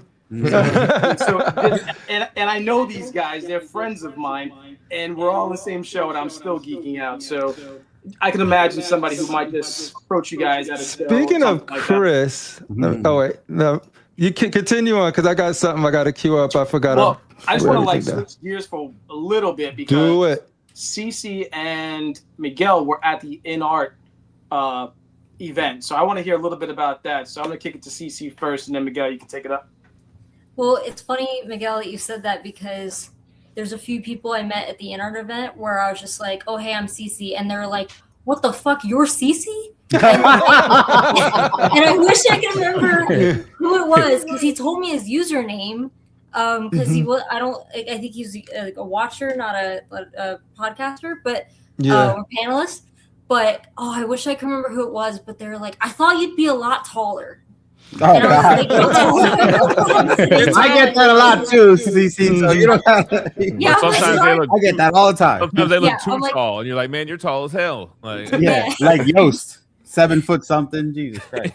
We were all feeling really short at the InArt event because Yost was there, to be fair. Yeah. He's taller than me. Yeah, it was really, I mean, I felt like the odd one out just because I don't collect InArt 1/6, 1/12, but literally all of my friends were there. And actually I didn't have a ticket to get in. And so I told them that, and they're like Susan will know who you are. Like you know everyone who's in there, just show up. And I did, and it was great. And it felt like a family reunion almost, quite honestly. And that's it was awesome because like everyone there is all there for the same thing. So it was almost like taking everyone who was like drooling at the Sideshow booth and putting them in one room. And this time it was just 1/6 and 1/12 that they were drooling over. I liked that it was set off from the con. It was off site, so it was kind of a breather. So yeah, like I said, it felt like a reunion. I'm biased because a lot of my friends were there, but it was also cool to meet people who apparently knew me and I didn't know them. You're famous. I had two really quick. Oh, I'm sorry. Go ahead. No, it's the person who I think I was way too short for also said something about like, I bought so many freaking art prints because of you, and I was I apologize. Yeah, I can see that. Yeah. The one experience, some guy came up to me. I was going to Toynami booth because I wanted to get this Robotech figure that from that Transformers. And I gotta go over there. Transformers. Me. Oh yeah, no Robotech, dude. That's where it's at. But anyway, we'll fight later. I'm walking to the booth, and he stops me and he goes, "Hey, Bernardo. I'm like, yeah. He goes, I watch your paint videos. You know, you taught me how to, like, I'm learning how to paint because of you. I'm like, what? I'm like, oh man, thank you. I was like, dude, I've had, you know, for me, I'm very humble because, man, you know, I love the tips and tricks. I go, you know what? You could ask me anything you want. No holds barred. I have nothing to hide. So that to me was full circle. Like, I can't believe that. Like, That's the fact cool. that this show is like a pie, right? And we're all a piece of the pie. You know, we're all the same in somewhat, but there's different factions or whatever. But the fact that he told me that, I was like, really? It's like, holy smokes! Like, thank you. You know, I really appreciate that. I'm glad I can help you in any way. So just hearing that, you know, just like going off what she said, having someone coming up to you and say that, you know, you made their day, or, you know, you're making them paint better or collect better, or, you know, do this or that, other. It was really cool, and I'm just so glad that it went off the way it went off, and that we all know each other, because look at the extension it has. You know what I mean? We just one extension. Yeah, well, it's a lot of it. Now you're an influencer. The thing is when you get into situations like this, the majority of the time, a lot of it is positive, whereas when it's away from the shows, there's a lot of negativity and a lot of, you know, going on, and, you know, so it's, you know, you get caught up in that, and that'll suck the life out of anybody, including myself. You know, it'll be like, and then when you get down into these face-to-face things, you know, there's a lot of positivity in it, you know, because usually the negative stuff doesn't get said, whereas like on some of the shows, people have no problem being negative because they're not in front of people. To clarify too, you're not even talking about negative criticism. You just talk about negative because you guys are open to criticism. Don't get me wrong, we're open to it, because we were even talking today, like we wouldn't expect everybody to love everything we do. We don't love everything we do. I mean, there's just because we do something doesn't mean like all of dev or whatever. At some parts, sometimes we got to go, I don't agree with that, but there's times you agree with our stuff on the show, and there's times where you don't. It's just you know, there's a lot of stuff like that. And so you know, but I mean, we're always open. But I mean, as long as it's, you know, not to use a pun, but constructive. You know, you got to be, you know, you can't just throw shade to throw shade. It's like, okay, you don't like this guy right here. Want me to ban him? Happy, I could ban him. I'm more than happy to hear why you don't like something. You know. Wow. Give me some information. Yeah, Miguel, you had some great picks from the InArt event. Do you have any of those available? Yeah, actually, he just hold on. Oh wait, you better get out of here. Let me see. Hold on. All right, let me know when you're ready. I have. Let me see. There you go, right here. So this is the group. Well, this is the group after everybody kind of left too. Like this was towards the end. We usually take a big group picture. So you're gonna see kind of everybody here. Yost is the tallest guy all the way in the back. He's like 7 feet tall. He's nuts. It's nuts how tall he is. He's freaking crazy. But you see the InArt group towards the left, and the cool thing about you see Maju Case up here in the front as well. You see Ben and Tosh there. But like CeeCee was saying, the cool thing about this is another melting pot between 6-scale collectors and statue collectors, and different companies were here too. Like, believe it or not, y'all didn't fight those 6-scale folks. Yeah, they were all here. But it's a fun vibe. You know, we had people from Italy here. I brought some guys over from Cosmic Group from Italy here. They had a guy from Spain, Sam, all the way to the top right. Yost was there, so you had InArt there. So InArt was there. Jazz Inc. was there. Paramount Studios was there. Sideshow was there. There were people from Sideshow there. Yes. So there's like, it's just another way people are just kind of like sharing each other's, you know, work and you know, like it was just a good vibe. And you know, they had food, they had everything. But this is a private event. This is like, I don't know if I can't remember. This is the 4th or 3rd. But I might, because they asked me to. I might host the next one, so the next one might be a little different. They asked me to host it jokingly there, and then I got an email the next day like, "Hey, by the way," so I don't know, but we'll see. But it's a really fun event. Like CeeCee was saying, you know, there's a lot of familiar people there. We get to meet people there for the first time. Again, another intimate thing, like STATUECON. I think that's what the biggest difference is between that and like a San Diego. It's intimate. It's people who are more collectors than they are just like the casual fans. And you get to see these people that are in your chats and stuff. So it was really good. They did show off they revealed some things there that didn't bring on to the show. Yeah, Sammy was there. Yeah, Sammy was there, Franco. And by the way, Franco, I won your Wolverine piece at Sideshow. I mean at PCS. I don't know how the hell that happened, but I'm just letting you know. I got your Wolverine home. That's a whole other story. But anyway, yeah. So the NR event's really cool because they display their stuff. They have a Q&A. They talk a little bit about what's going to happen, in the near future, what's going on with certain products now. Their biggest thing right now are the little figures that they have that are super cool for being a smaller figure. And then they showed a couple things that they didn't reveal on the show floor. They had for the show there. One of our guys, Philly, the one who said he was the first-time subscriber here on the show earlier, he actually made a very, very cool display for Michael Jackson that he ended up giving away, which I was super mad at because I would have bought it, even though I don't have the Michael Jackson figure. But there's just a lot going on there, and it's a small event, so it's like a ticketed thing, but we're all kind of family there. So if there's something next year, if I end up hosting it or not, but if there's something next year where somebody wants to go and stuff, just hey, Miguel, I want an invite. All right, hold on. I was gonna say I don't get invites either. Yeah, I didn't get an invite to that one. I'd like to go. Listen, I'm gonna tell you guys the same thing I told me. Hold on, I'm gonna tell you the same thing I told Jeff Delaney when I saw him there. He told me you were in the con. Bro, hit me up. I can get. I'm in the con. I can get passes. I got the scoops. Just ask, bro. I don't know. I don't know what. I thought you guys were in there already. I don't know what's going on, but I will say that Miguel got me a Saturday ticket for San Diego Comic-Con, but he didn't get me a hotel room, so I couldn't. That's fucked up. You I can't did. get You can't get him. Get him a room. That's a whole thing to get rooms and stuff. To be fair, I did not have my own hotel, and I was sleeping at a friend's house, so I couldn't invite people to sleep there. Miguel, you didn't get him tickets to SeaWorld? No. I'm against SeaWorld, but anyway. See, this is the type of person Chris is, right? Oh, I'm sorry. Did you finish ToyQuest? Did you have a little more? I'm good. Okay. So Chris had an assignment. I'm gonna let y'all see the assignment real quick. Chris was our Navy SEAL on the ground. Mm-hmm. He was our roving reporter. Our man on the street. Them shades, though, bro. What's up? Yeah. Man, those are Oakleys, man. Yeah. No, we can't hear it.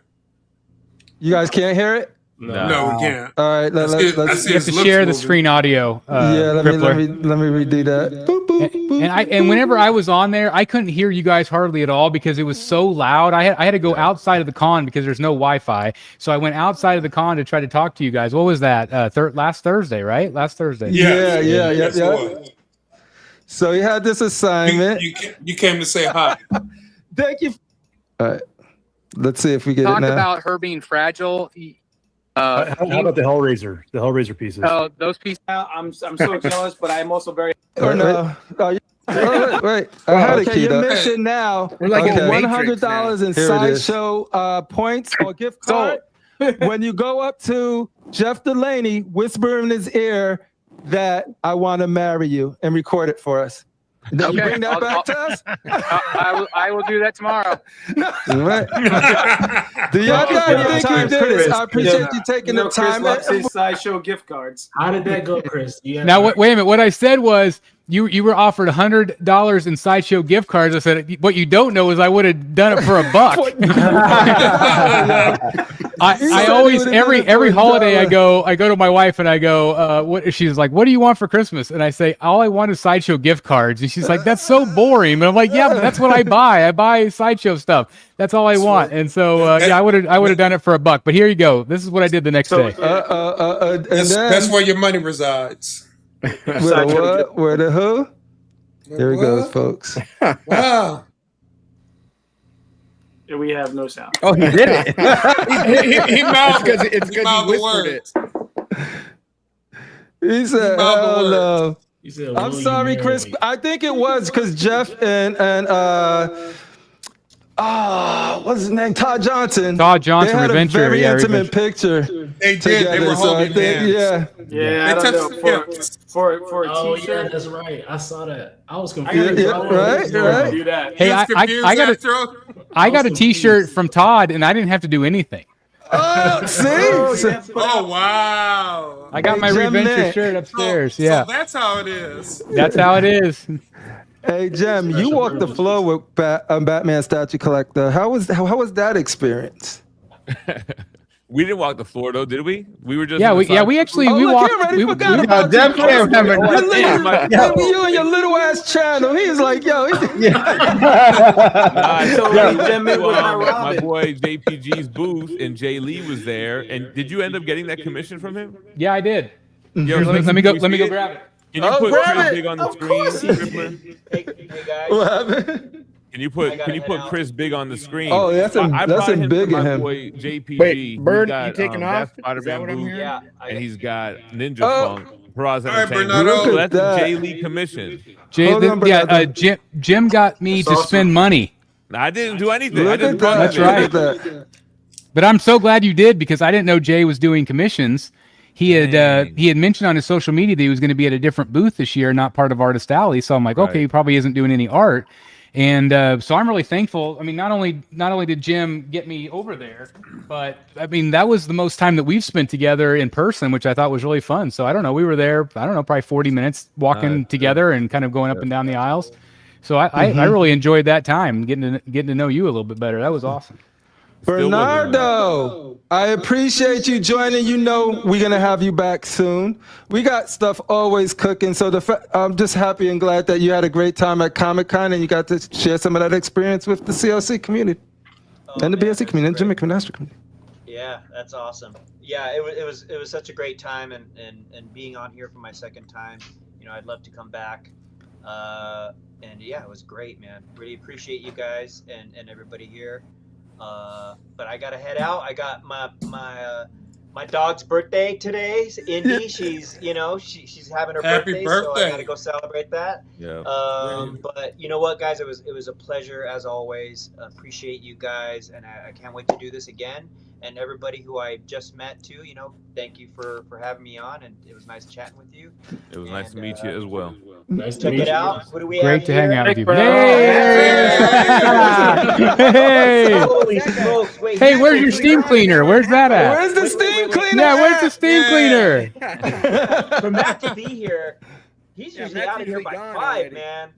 Hey, Matt. He's keeping tabs. Awesome. Shout out to Matt. Shout out to Bernardo. Fellow collector. Hey, Bernardo, when was the due date again? Yes. September 11th. Yeah. Okay, so you gotta Yo, Virgo, baby. Keep us up to date. A Virgo. I'm the 14th, so your child is gonna act just like me. Are you excited? Oh, no. Oh, man. I'm gonna, you better make that in August. Oh, I've got holy water and all that already. So. Okay. He's prepared. Yeah. All right. Anyways, it was good. It was good to be here. Matt, get over here, bro. Get over here, Matt. We don't bite, Matt. Yeah, Matt will get he's Matt got to on- make it on. one He's of got to these make it shows. on. We'll do, He's got all the knowledge and stuff like that of what goes into all this stuff. So Yeah, man. it'd be nice to chat with him. So he's been around forever as well. So. Hey, Matt, whenever you free and you got something to talk about, hit me up. You hit Mestas up and he'll arrange all of it. Hold on, let's see here. I sure will. Hey, Crippler, somebody's knocking on the door. Ladies and gentlemen. Oh wait, we gotta wait because we could only do 10 people at a time. All right, Bernie's right. Good night, buddy. See you. Later, Bernie. Peace, Bernie. Good night. Tomorrow. I don't think he knows how to exit. You gotta kick him off. Yeah, he don't know. I gotta kick him. Okay. I don't feel right kicking Bernardo like that. Oh, who did it? It wasn't me. My hands are here. Ladies and gentlemen, Eric from All Things. Hey, Bernardo, how you doing, Bernardo? Bernardo. He paints really good too. You paint too. One painter for the other. There you One go. painter for Just the swap them out. We'll just rotate. Got rid of the good painter for the sucky painter. All right. I want to hear from Jem. I want to hear from Critical. I want to hear from Astro. So, wait, but before we get into that, we have to ask Critical Mass, who ditched his family to go to yo. Are you okay? You and your brother talking? We're good. We're good, right? Okay, good.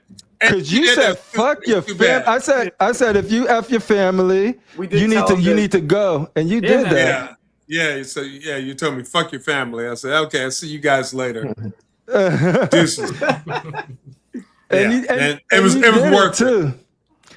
It was worth it. So did you get to? You got a picture with Jem. You got a picture with a couple of people. How was your experience, Critical Mass? Oh, it was very nice, very nice. It was, I got to hang out all day with my boy Low Key, me and Miguel. We was walking around. Miguel helped me out with some video. Thank you again, Miguel. You put the camera. He was tired too, but as soon as I put the microphone in his hand, he just jumped right up. That energy level was a pro. I know. And it was cool. Once the red light comes on, he's ready to go. Once the red light comes on, it was cool. And it was nice walking around, seeing the different booths and even the stuff that I wasn't into. It was nice seeing that too. And I only got to see Anthony Mestas for like a hot second. Yeah. He was running from you. He was hiding. He was like, "Where is he?" I was like, "You good? You good?" He's in the bathroom. He was because I left and I came back like an hour later and I didn't see him. I was like, "Oh, he must be hiding from me." There, I was on the other well, side I did the whole booth, man. Yeah, he was in Hall H, cool. Man, looking at Robert Downey Jr. Yeah, and then I too bad I didn't get a chance to meet Astro. I didn't get a chance to meet Chris and what have you. But it was cool. I got some video, got some content for the channel.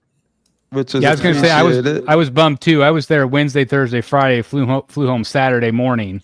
That's why I didn't see you. That's why I didn't see you. Otherwise, because I was like, I thought you were maybe going to be there, but otherwise, I would have loved to have met you guys. And they had the Sunday reveals. Yeah, because the reveals. I just assumed that you were there all the way to Sunday. No, it was. I think we flew out at like 11 a.m. So it was kind of early the next morning. So I would have loved to stay the whole time, but we had already kind of scheduled to come back for some other events here in our hometown. Right. Dude, Critical broke some news too, because there was rumors that they were doing different color variants of the Hulk. And then he was like, Danny Bell, because Mestas was giving us, I don't know, Winky. Maybe. So Mestas, can you make this official? I think they made it official on BSC last night, actually, but... Danny dropped it last night. Yeah. I didn't get to see the show, so I don't know what was said. But it was said. He said that they're doing a Transformer line, a Voltron line as well. Yeah. So he said it already. Well, no, he just mentioned that the red one is it's happening. The red Hulk variant. And he told me possibly the gray one. But he said, he did say that last night, and he also said that there could possibly be a character that he's already done that was on a base. Yeah, there you go. And so that's what he said. So we kind of put two and two together. Yeah, that's awesome. Danny said that. He said Anthony. Yeah, he said ask Anthony. Anthony will know. I don't know what he's talking about. Anthony, he's not gonna get me fired. Yeah. But you want to know what's sad about that, though? Check this out. The sculpts are already done. It looks awesome. We can't keep with this Hulk because, look, it's making Billy very sad because he loves his obvious Hulk. They were sleeping. He was sad. Okay, well, tell us what's going through your mind. Okay, so you was giving him a there. No, that was going through my mind. I was sitting there watching TV, and he kind of crept on over, and he said, "Hey, man, these Sideshow Hulks, these Sideshow Hulks are getting all this love." He was really upset. And I was getting late. I wanted to shut the house down and everything. So he was a little restless. So I let him hang out with me on the couch and just kind of calm him down. I was like, "Listen, the Sideshow stuff will blow over. You're still the best Hulk ever done."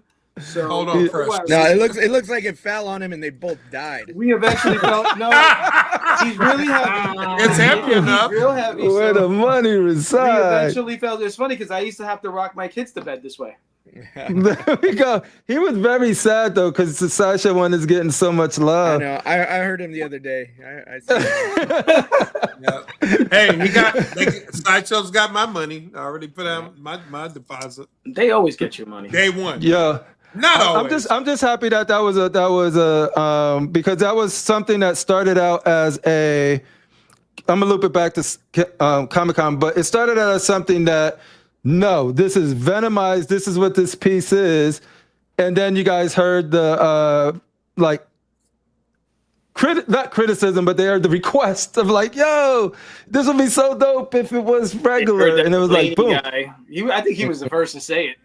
Yeah, I mean, I went on the shows because every time I'd get on the show, I go, "Is this gonna happen?" I'm going on a show, and they're like, "No." And then the next. Oh yeah, no. When it first came out, we did a whole episode of symbiotes. Like, no, why y'all do this to this perfectly good Hulk? Like we had it like, yo, whole thumbnail and everything was like, yo. And then you said, nope. You was like, because that's the information you had at the time. So you was just like, nope, there's not going to be another one. But you know, between Jeff and everybody else, all of the people positively saying that we would love this, you guys did it, and now y'all doing it again with the red and the gray ones, possibly. So that's dope. Yeah, I was saying it too. I said, hey, if they come out with it, I'll buy it, and I did. Yeah, I mean the whole that piece is done so well, and I mean, and just for what it is, I mean, it's an easy thing. I mean, the thing is we you know, you also get people go, how many Hulks are they going to do? You know, you always get both ends of it. So it's like, oh, you know, cash grab, blah, blah, blah, blah, blah, whatever it may want to be seen. But you have a contingent of fans that's the version they want, you know? Yeah. It's just If they speak highly enough and go, there you go, John. I would have got it, but I want the gray one. I want a Kirby one. You don't have to buy all of them. Yeah, unless you're Faded or Collector, then you have to buy all of them because your reputation's on the line. I mean, I see why it is tempting to want all of them, but absolutely. So you know, it gives the collectors options, and you know, there was enough feedback which pretty much warranted it because it wasn't just a couple people that were you know saying it. It wasn't it definitely wasn't like a cash grab thing because I'm literally getting the request and you see it on the shows too. Right. A bunch of grown men buying statues. Such nonsense. Megatron voice. Shout out to Darth Rashid. Will make his debut back, his return very soon. Casual ask, and we got to put some respect on casual names, Miss Mestas. He says no. I think it was now. If Sideshow will make it to New York Comic Con. Asking the real questions. That's the real question. Currently, we don't have any plans yet. I don't want to say baby steps, but I mean it's like money. I always say never say never, but I mean New York is, you know, the whole reason we went back and pared it down was to, you know, save some money and kind of, you know, re-strategize, you know, for us to go. Yeah, just don't like East Coast people. We know Sideshow don't like East Coast people. West Coast is the best coast. It's more expensive to go to New York, no, because you have to travel with everything. They could just get on the U-Haul and drive down the road. Y'all save so much money on those freaking garage shelves and Home Depot wood. Home Depots in New York too. You know, the funny thing is we talked today and we were like, should we go there? And they said, well, we'd have to bring those shelves, and Crippler screwed it up for everybody over there. So, I'm the reason y'all get no New York Comic Con. Set up a hero becomes a villain. Crippler now. No, I know, right? They're like, we're gonna be looking at the shelves on the East Coast, so we can't go over there with that stuff. This is the last time Jem and Chris gonna talk to me now. I could work on maybe Miguel. I could just give him a couple of $100. You guys got to get there like a week early on the East Coast and get to the local Home Depot so you can build those shelves. See, like now Critical's in the mix too. We solution. I know, right? Jem, the floor is yours, Jem. I want to hear. I want Jem to share his experience too. Whatever you want to talk about, if you want anything to share, do it. No. What? You, Jem, man. You're talking about just going with San Diego Comic-Con in general? Whatever you want to talk about, but I kept running into Jem, man. Every time I turned around, we go into a bar. I kept getting blinded by his chain. His bling, right? Bling. I got to meet and then on the back, he's like, yo, check this out. He turns it around and says, really small, stay Minty Fresh. On the inside. So I met Mestas for the first time, and I kept bumping into him. I met Bernardo for the first time. Who I'm a fan, bro. Like what? Yeah. Painters, yo. And then I ran into Chris, but we've met before, right, Chris? Yeah, we met back in 2023. That was the last time I was at San Diego. But I went to New York last year. But yeah, man, when I first ever went to the big conventions, I think San Diego Comic-Con was the first one, 2018. Sideshow was there. So in my mind, Sideshow has always been like the big hit of going to a convention. So that's why I would go to San Diego and New York. But luckily, I dabbled in comics as well. But man, I was excited that they were back. It felt right. I dug the booth. I dug the reveals. It's kind of like this is where we show the reveals, man. This is like the big show. So we had good stuff. It was cool to see my friends that don't really collect statues. Dang, that Omega Red is crazy. Dang, that Mr. Freeze. So like they were into it. The other booths were great too, talking about dinos.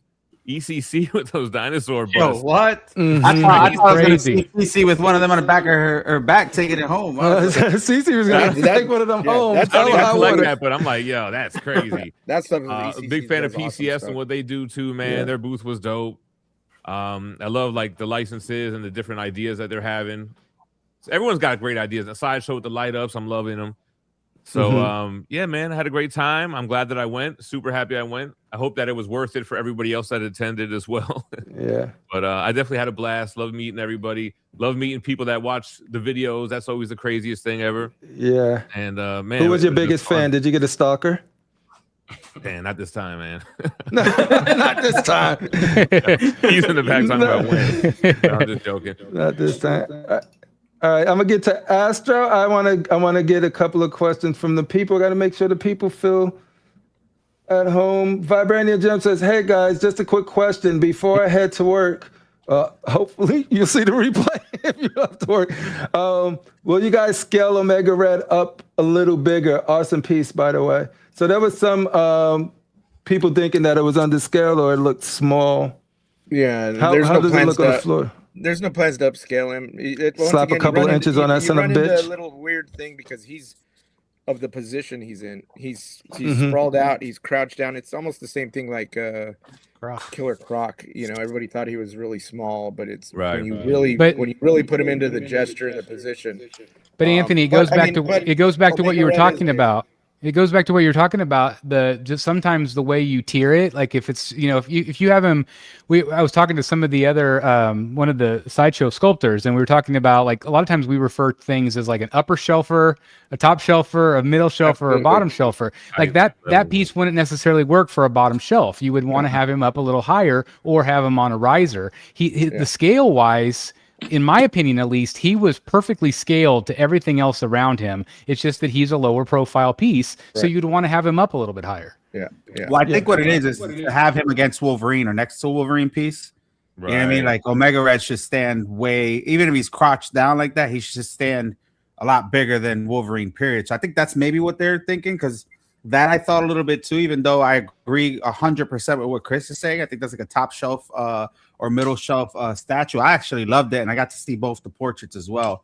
Yeah, but maybe I think they're thinking of like next to Wolverine, because that's the first thing Omega Red. Right? Omega Red too is one of those pieces that is tough to photograph because of his position. He's very wide at the shoulders and everything. He's crouched down, and his front foot's leading, his back foot's back. Shoulders are torqued. So when we were photographing him, we even had to go through a lot of our photos because he just looked weird.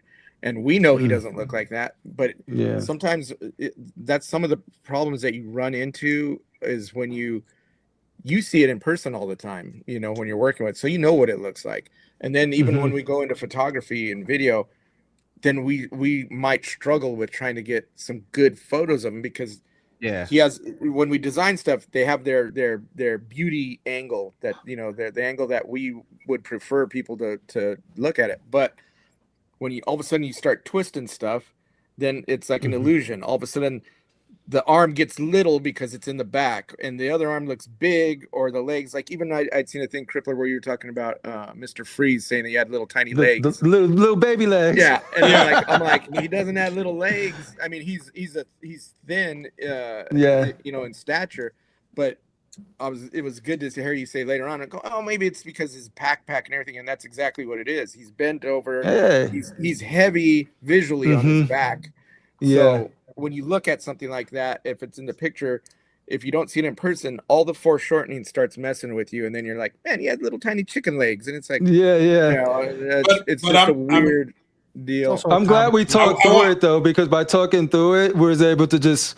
Like Brian was making good points about the backpack and then all of that stuff coming through. But Brian gets it. I wanted to piggyback on the freeze legs. No, I saw it in person. Those legs are not chicken legs. Those are normal we did size not legs. get through an episode without him not saying, saying I seen it in person. Well, because I was there. I know. You got to say. We pay you to say it every episode, so you got to say it. I got the video of Omega Red if you want to put it up while you're talking. Oh, sure. Let's do that, and let's get to the next question because it's about him as well.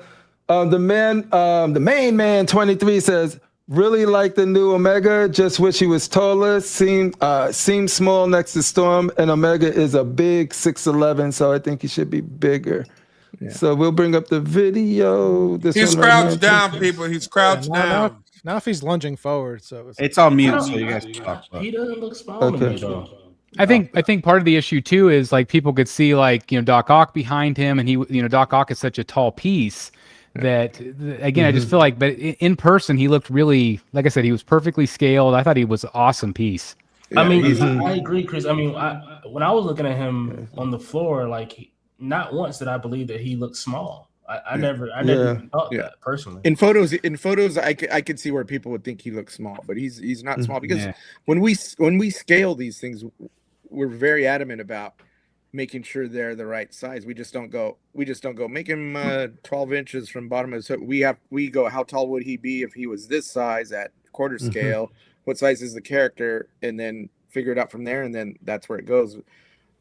We wouldn't make him big just to be big, because then if he stood up, then he's gigantic, So it's more composition. He's really lunged forward. I can see he's that. Very forward. You can't win. You make him too tall, people complain he's too tall. He doesn't fit on the shelf or something. Exactly. He was never that big. I mean, he did have huge statues next to him, right? Like, so he had Venomized Hulk on one side, Doc Ock behind him. You have the composition of Storm being straight up. She's not, she's a little raised. So sometimes people just don't understand that. It's like, just because she's this tall and he's this tall, that doesn't mean he's little. That's composition and gesture and everything. Well, here's it depends on the collector. Some people, I mean, most of us probably put our statues like side by side, but some people might stagger them to where they want like a shorter piece in the front and then taller pieces in the back to where that works out for them. With them being shorter. And that's where we were talking earlier before you came on. They were asking about the risers and stuff, and I'm a big fan of using risers to elevate your collection visually. I agree. So they look nice. You can't just if you put everything on the same plane. Yeah, don't look. Then stuff starts getting weird. So nice. So Astro, what did you see there that I didn't even know you was there until this algorithm hit me with one of your videos, and I'm like, what the he's there too. Like, yo. So how was your experience? Well, leading up to the con, I mean, I was really excited and really hyped because this was my first time seeing Sideshow at San Diego. The first San Diego that I went to was the first San Diego that they didn't go to. So I think they were avoiding you personally. I think they got beef with you. Yes, it was personal for sure. And so I was really excited going into it. And funny enough, like my plan was to Thursday, as soon as the con opens, because I didn't have a preview night, but that's going to change next year. I'm not doing that again. But Thursday, my plan was to go straight to Sideshow and kind of check it out, see what's going on, blah blah blah. I got caught up in getting these exclusive comics, and so I got there a little later. But I will say that, man, I was blown away. It was fantastic. I talked to Danny Bell. That was my second time meeting him. I met him for the first time at STATUECON. I saw Will Harbauer. He was great. I had a great conversation with him. He did an interview for me. He was fantastic. I think it might have been Saturday. No. I think it was Friday. I just randomly ran into Anthony Mestas. He was just kind of hanging out. I was like, hey, what's up, man? So we just started talking. But I mean, every time that I stopped by the Sideshow booth, it was literally packed. Like it was like shoulder to shoulder. It was so many people. And you kind of overhear people talking and commenting on different pieces. And I mean, people are, oh, this is nice. This is really cool. Oh, look at Omega Red. Oh, look at the Storm. And you can tell these people obviously they're seeing these things for the first time because it's probably just more casual than anything. And I think that's sort of the beauty of, San Diego Comic-Con and having these booths is that you capture these kind of casual folk, like people like us, like, we follow, like we're going to catch everything. But it's good to see people who may not be as deep into it as we are kind of enjoying it and appreciating the art that we love, right? And so, again, Mr. Freeze, that Hulk, Omega Red, Doc Ock. I mean, so many different pieces that really stole the show for me. And it was a great experience. I love the Sideshow booth. The only thing I regret is I didn't spend as much time at some of the other booths because I was just doing too much. I was doing a lot. I had a lot going on, getting comics, going to panels. I didn't spend as much time as I wanted to on the con floor. I went over to PCS. I was talking to Ant. I saw his PCS had a great showing as well. That Predator is huge. Yeah, dude. Astro. It looked like a little kid dressed up as a Predator for Halloween. It was massive 4 piece. feet tall. Right. Astro, I want to ask you about Hall H. Okay. What did you see there? So Friday, I went to Hall H, and I went specifically for the Lanterns panel. And that Lanterns panel was fire. They gave us like 7 different clips of the show. Like, I think the show's going to do very well. So for all my DC people who want to see Green Lantern, I think you should definitely watch it. It comes out like in 2 weeks or something. And so my experience was, Friday at like 5 o'clock, actually, funny enough, I left the Sideshow booth to go get in the Hall H line Friday after, right after I was filming or whatever. And I sat out there from 5 o'clock until 12:15 a.m. to get a wristband for Hall H. Got the wristband, came back the next morning, got in the Hall H, sat literally, funny enough, we got in the Hall H. Everybody got in the Hall H. Nobody left from the beginning, from the first panel up until Marvel. Literally nobody left the entire room. It was crazy. But I saw that Marvel panel. That Marvel panel was nuts. I felt like it left me wanting, like, they needed just something extra, just something like maybe. I'm so off that.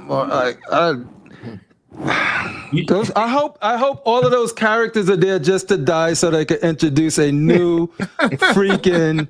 Anytime I see anyway, I'll go into a tangent. I don't want to derail it, but yeah. Well, I mean, I looked at that and I was like, oh, this is going to be the incursion. All of them blow up, and there's just going to be brand new actors and everything. Well, I was kind of confused because they had all those actors there, and 98% of them did nothing. They were just there. But it was a good panel though. It was a lot of people. It was hype. It was a lot of energy. So overall, I had a good con. Next year it's going to be even better because I'm gonna do Wednesday to Sunday, and I'm gonna make sure I spend more time on the floor. So Astro, were you in there when Ryan Reynolds was talking in that Deadpool suit? Yeah, I was there, man. It happened in real time. I saw him. I passed by him when I was walking around. Oh, but, really? Yeah, I passed right by him, but I'm like, oh, that's interesting. See, I don't think I ran into him. I saw him, but it was just a guy in a denim suit, so I didn't think anything of it. Yeah, Jean Grey. But I heard about people that do that, celebrities, because they Michael want to Jackson be there. used to do it. Yeah, Michael Jackson used to do that. Yeah. That's what I said. I was like, Michael Jackson would have loved this. Absolutely. Yo, so I want everybody to have their feelings because I know I want to be respectful of your time, and we got a huge panel. So the rest of for the next 5 minutes, 10 minutes, or whatever. So wait, before we say whatever you guys want to say. I'm gonna go to the art people because we haven't mentioned it at all. So I'm gonna go to CeeCee go for it. However you guys want to close out. You guys dipped out Artist Alley. Just give us a little feel of what was going on around there. It was really hectic. I heard a lot of people talking about how it seemed a bit more disorganized than in years past, where it was, at least every time I went to Artist Alley, there was very little breathing room. And the only commission I was picking up was actually an artist that was set off not anywhere near Artist Alley, which was nice. That's dope as hell. This was kind of Not a mistake, but so the artist is Tula Lotte. She does comic covers. She's done some Marvel stuff too. And I'm a huge fan of her work. I picked up 2 pieces from her last year. And the thing with this was, so it's Natalie Portman from V for Vendetta. It's one of my favorite movies. And I have an underrated. Me too. Yeah, I have an overrepresentation of Star Wars and Batman when it comes to art. Mostly Star Wars, honestly, between the two. So I wanted something a little bit different. And the thing with this was she didn't like it. So she said that the likeness wasn't strong enough for her. It didn't look enough like Natalie Portman. So she was like, I'm going to give this to you and then do another one at home and mail it to you. And I was like, you don't have to give this to me. You can just sell it. That's awesome. So like a piece like this, she charges $8.50 for, and she just gave it to me. So it's I didn't end up picking up my commission, but I think I still made out like a bandit, and I love it. I'm going to display it in my office at work. That is awesome. So you're getting the new one too? Yes. Nice. Hey, Gem Mint, gotta bounce. Gem, I appreciate you being here, my brother. Dude, your coverage, like I said, it speaks for itself. Let me get in and see. Look at this guy right here. Look at this guy right here. Your coverage speaks for itself, homie. I know you're busy. I'm glad you was able to come in and spend some time with us, dude. Keep doing what you're doing because, you've been doing it for years, and we all benefit. Appreciate you guys. Thanks for having me on. I'll catch you later. Hey, stay Minty Fresh, bro. Stay Minty Fresh, y'all. All right, Mr. Mint. All right, back to CeeCee's beautiful. You got it for free, and you're getting another one in. That's an artist that will not settle. Is she going to do like the same concept again, or it's something different? I don't know, because I think she also told me that she recently did a Natalie Portman commission. So she was like, I know I could do a better likeness. And I think the nose and the mouth really works. There's just something about the eyes. But I did tell her that I really did like the background because I wasn't sure if she would incorporate the mask at all. Because I paid for a single character commission, whereas technically I feel like because he's a mask character, this kind of blurs those lines a bit. I think she was doing me a solid with it, besides just giving it to me for free. But in talking to her, I think she's going to try it where she's going to do the character of Evie from the waist up and maybe a scene where she's got the shaved head. But I did mention I wouldn't mind the background also being the mask for that one. Yeah, but it's cool because now you get to see like 2 pieces that tell a story that only you have, right? And you can see the progression of what, how artists has something that we think is amazing and then perfects it even more after. So I think that's special. I know Chris is familiar with this, and Eric and probably Billy. There's kind of a reputation with artists where they tend to do better work when they're at home in the comfort of their home as opposed to in their hotel room on crunch time kind of stuff. So I'm really looking forward to it, and it'll be in color. That one she obviously just did in what her version of black and white is. So. Cool. I'm just surprised that Natalie Portman has never been at a con. Like Hayden does them, Ewan McGregor does them. Like her signature is quite rare for that reason, actually. Yeah, I think she would kill it. The line would be like wrapping around outside if she ever decided to do it. I love her SNL skit. She's also poor, What? I ran into her once walking around on the beach years ago. What bitches you be freaking I think somebody's knocking at the door. Yeah. What, ladies and gentlemen? Boom, boom, boom. Brian D. Oh. We don't call him Big D for nothing because he wants the big. He wants the big Reverend. He don't want the small Reverend. Go big or go home. This is Big Echo tonight, is what it is. Big Echo. That's our boy Chris. I'm going over to Chris's house. I'm gonna fix it. It's gonna be glorious. Yeah, we'll make content out of it. Chris, Artist Chris, I'll send you a message. I like that. Chris, Artist Alley, are you seconding what CeeCee said? Is it really chaotic? Super packed. I think a lot of it was Nick Dragotta. Just everything with Absolute Batman is just on fire. So there was just giant lines. They capped him every day. Yeah. There was just a ton of people over there. I ended up with 5 commissions total at the show. I can show you guys. We got that. Yo, let's see this. So this one I won. This was Stanley Art Germ Lau. That's my Ivy. Can you Right there, that's Eric's Ivy right there. Can you embiggen that, man, so I can see that? Oh, he's embiggen. You don't It's see pretty it? big. No, That's I'm mine big. after you, Eric. So anyway, I won a raffle, which then you get to buy the commission, but they only do a certain amount each day. So he's really hard to get anything from. So this is a Poison Ivy.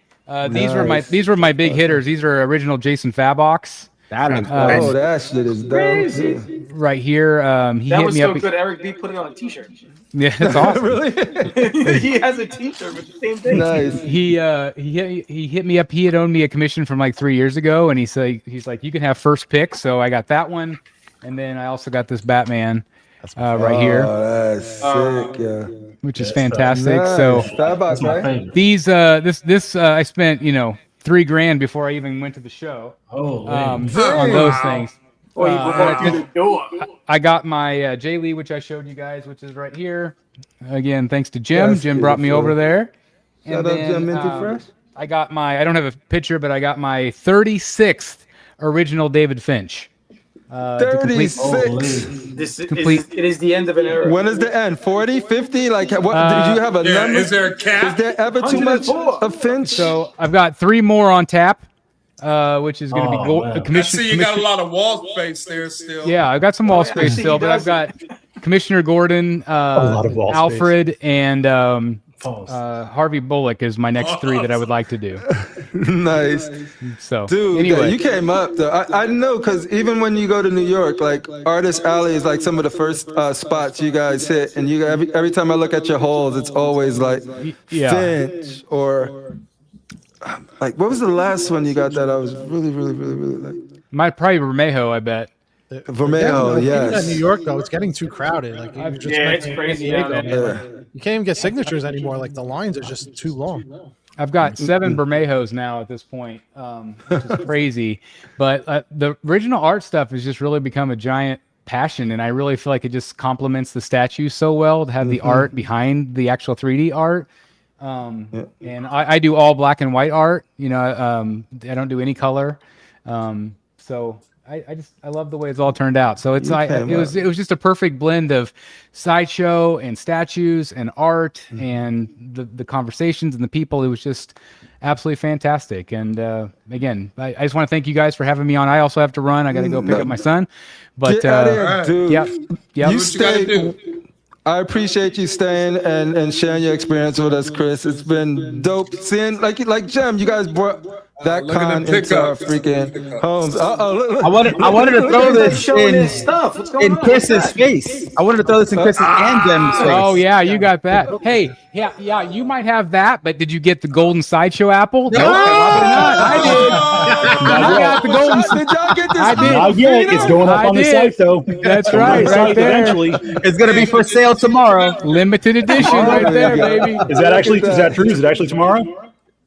No, I'm kidding. Don't listen to that. All right, because I'm actually waiting. I don't know if they sold out or not. All right. Chris, get out of here, man. All right, bye, guys. You know Have a how good much night. I Bye-bye. appreciate you. Have a great evening. Give it up for Chris, the Batman statue collector here on YouTube. So maybe Mestas knows. Maybe Anthony knows when those apples are on the going apples? up. Yeah. I don't know when they're going up, but there are some. We did come back with some, so you should be able to get. I don't know which one you were looking to get, but I'm looking at that one, the one that Chris has. Yeah. Brian, how many apples do you have? I don't have any. Oh, No. I think I the know one he's not an he had apple is the dude. peeled one, I think. He's Nope, an I went orange down the dude. Court of the Dead route, but I never got the apples. ah. Mestis, what was your favorite piece? Don't matter the company. My favorite piece, shit. I don't know. I like ECC stuff. I'm a big dinosaur guy. Hey, so what dinosaur would you get? What did you think about that Which one? Doom? Did you see that Doom PCS? I didn't. I passed by there, and I don't know if I got to see it because I kind of whipped down there real quick. I didn't get to see everything, but I'm a big fan of the stuff that Steve Wang does with ECC, and they showed a Pan's Labyrinth piece that was amazing. That looked cool. It was it was out of control. And then there's some action figure stuff that none of you guys are probably even interested in, that I was like, oh, these things are pretty awesome, but and then there's Underverse, which is Ashley Wood's company, and he has his whole line. And there was a female piece in there. I collect a bunch of that stuff, and he had there, and I was like, oh, that thing's awesome. Kind of had hints of like Mad Max kind of esque looking chick. But yeah, she was really cool. But I mean, there's a lot of stuff out there. Yeah. So guys, I want you guys to be really real with this, okay? Really real? How was y'all likenesses? Oh my god! Oh my god! I look like an old lady. I look like an old black lady. You look like an old lady. I want to apologize to everybody I put on this thumbnail and butcher. Can you get that top? Can you get that from the top shelf for me, please? That's where like an old black lady. From the South. CeeCee said, "What? Who is that lady?" I was like, "No, it's not you. It's not you. It's just." I look like Alice from the Brady Bunch. You look like the assistant to a principal at a school. I was like, who's that lunch lady? That's why AI is never going to take over, because that's the shit you get. Whatever prompts you're sticking in there. Dude, I was like, I literally was like, what I did was did a collage and just said, theme San Diego Comic-Con, say this. I was like, there we go. That was it. Grandma Critical Masks. That's Aunt Critical. Aunt Critical, yeah, Critical look like. Auntie Crit. Look at that. Ashley Wood stuff is freaking cool. I love his painting style. All right, homies. Like, I'm gonna give everybody. Eric, I wish we'd have got to talk to you more. We can talk to him now. I got one question since I just came on. Go ahead. Both of you guys can ask whatever you guys want of Mestas or anybody. Yeah. So Anthony, where's the silver screen versions? Those were silver screen. They're coming. Yeah, I thought those were gonna be there. No, they weren't going to be there at the show. We just got the creature silver screen the day before we left to San Diego. I don't think we have Frankie or the bride in house yet of the silver screen, but they're coming. They're there. That the creature looks awesome. That's calling my name. All right, I like the that. Creature, right? And the creature's nice. Because it's part of me is like, don't do it, because like I said, I have a lot of like Star Wars and Batman, but I have the like older Sideshow Hellboy bust. But, like, okay. I remember that. Yeah. So I have that one. Yeah, that one's I awesome. think I could almost justify like a Monsters corner. All right. I think you can. Sure you can. I think you if can. you got the space and if you got the money, I say go for it. Just like Crippler needs to get that Revan. But CeeCee, are you specifically looking for the silver screen version over the color? Yeah. Don't get me wrong, the color one was beautiful, but I think it's something about the it's it's how you see it in the movie. Classic black and white. Yeah. And I think too, I'm kind of biased. I tend to like I feel like you can almost appreciate the sculpt when you're not as distracted with. It's almost like when you see them in primer, kind of, sort of. Yep. Yeah. And I have a lot of items that are like, I have some like concept statues and things that are just in the gray primer. I actually have a just from like the neck up creature bust that's in that gray primer color. So I think I wanted something a little more like close to what we saw on screen. But the resin and the wildlife and everything on the base of the creature, and that was another one. I was still excited to see it in person, but I would have loved to see I'm waiting for those for order. It's coming. Like I said, we got it in. I was just doing a full look over it yesterday and kind of doing a QC check on it. It looks awesome. So there's a few little tweaks that we need to do, but anxiously waiting, man. Yeah, I got to get my boy Kamikaze in here. He says, love Sideshow, love seeing this stuff at SDCC. But Anthony, will you guys please re-release? How do you say that? Exreal? Exreal. Yeah. From the Court of the Dead. I don't know what the plan is for that. I mean, it exists, but it's not my say on how, if they're going to release it. When is it? Yeah, because it. I don't know. It's just finding the place to put it into the production lineup. I think I said it before in other shows. It's like you have X amount of spaces in production throughout the year, and it's like is Exriel going to be the one that takes, the next, Batman or the next, Iron Man or the next Joker, whatever that's going to be a little bit more fan favorite. So it's when you guys are still figuring out when will be the right time. I mean, I hope it gets released. I mean, it's an awesome sculpt, and what went into it was like there's a lot of work into it. So we do have a few pieces that have been sculpted that have never seen the light of day that people would probably freak out about. That it's just like it's more of a business decision at this point, on how to make that happen. So I expected that one. Astro, go ahead. Let me get Astro, because Astro, thank you for spending your time. I know you're tired. You rushed in right after work. And me and Astro's gaming show, Constructive Outrage Gaming, will be coming up soon. And show's being worked on, and we're excited. So, like, Astro, I appreciate you. Yes, have a good night. Give it up for Astro. Thank you for having me. Thank you, everyone. Appreciate all y'all. And I'll see y'all in the next one, man. Peace out. Peace. All right, Brian D. What? Oh, you were saying something. You were saying something. Oh, you were saying something. Was it Critical saying? Somebody was saying something. Anyway, I got another question done from Kamikaze. He says, Exriel from the Court of the Dead. We gotta get him, Anthony. There we go.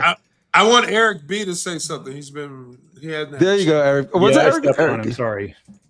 Yeah, no, I'm probably just going to rehash what's been said already. So if anybody else has questions, but same thing I said to Danny last night. I really enjoyed the new booth with the different setup and the different options to see how the statues look and how they would look at people's collections. And excited to order Freeze, and I think I actually might order one of those apples. I've been avoiding those apples for a long time, but I really do like the new one. So I'll be excited for that tomorrow. And I think that was about it. Yeah, it was oh man, really he wasn't even here to hear you. Look at that. We love sorry because what do you keep going out for? It's because I don't get any audio, so I'm kicking it back. Oh, okay. He kicks himself out. So feel free to repeat that, Eric. Sorry, you were talking directly to Mestas. I really enjoyed the new display. What was that? I really enjoyed the new display. So hope to see you guys back again at San Diego. I'll pass it around. As much as Crippler hated it, we love the. Oh no, he was not talking about the. He was not talking about the quality, just how they were displayed. Yeah, Crippler takes issue with the carpentry. Yeah, Crippler's like I'm doubling down. Dude, I don't care if that thing is on like a sheet, like being able to see those statues, and I was clowning, but we knew what was trying to be conveyed, and it still got across. Like what trying to be conveyed is like, dude. He said, "I'm trying to fix it now." Fuck that Home Depot wood. No, man, it was from Lowe's. It was from Lowe's. Oh, see, I didn't know it was from Lowe's. That makes it worse. No, I'm just kidding. But yeah, no, I'm gonna go around the horn and then I'll sign us out. Eric, you got anything to say to anybody on your way out? On our way out? I just dropped a new video on my YouTube channel fixing a PCS Spider-Man statue. If anybody wants to watch that repair video. Cool. See, I don't hear anything. Yeah, I saw the pics of that. That thing looked brand spanking new. It's silent for me. It's Billy silent for you? Me? Yeah, all I hear is Silent says that. Billy, can you hear me? I can hear you. You can hear me? Billy that he hates watching your videos. That's why. Yeah, Billy was like, dude. He's like, dude, he's the worst. Like, he only makes stuff look that much better. Yeah. Just a little. He was like, you should stick to being a painter. I'm like, dude. Yeah, that's what I heard. That's messed up. I'm just going because Billy said nothing but good stuff. That I'm waiting to get painted, and that's no, you can't disrespect Mestas like that. Down, bro. That's it. I was telling Billy the prices of statues going up. He's not saying anything. The more the prices of the statues keep going up, the more I can charge people for repairs because now it's like worth my time. The only one I'm hearing is Crippler and ToyQuest. Yeah, that's the most important voices on the phone. I'm just kidding. And it's like you guys are in the room with me here. So it's like we had that issue the last time too. Can you hear me? Yeah.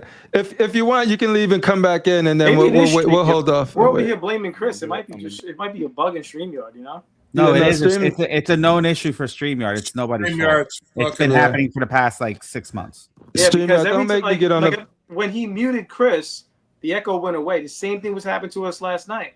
Yeah. Oh no, it was definitely Chris with the echo. This is just him not hearing. Yeah, it just cuts out and then it's just only. Yeah. Yeah, that's you can hear everybody it's now. Not you, it's I think StreamYard. so. Yeah, I think I Yeah. get it.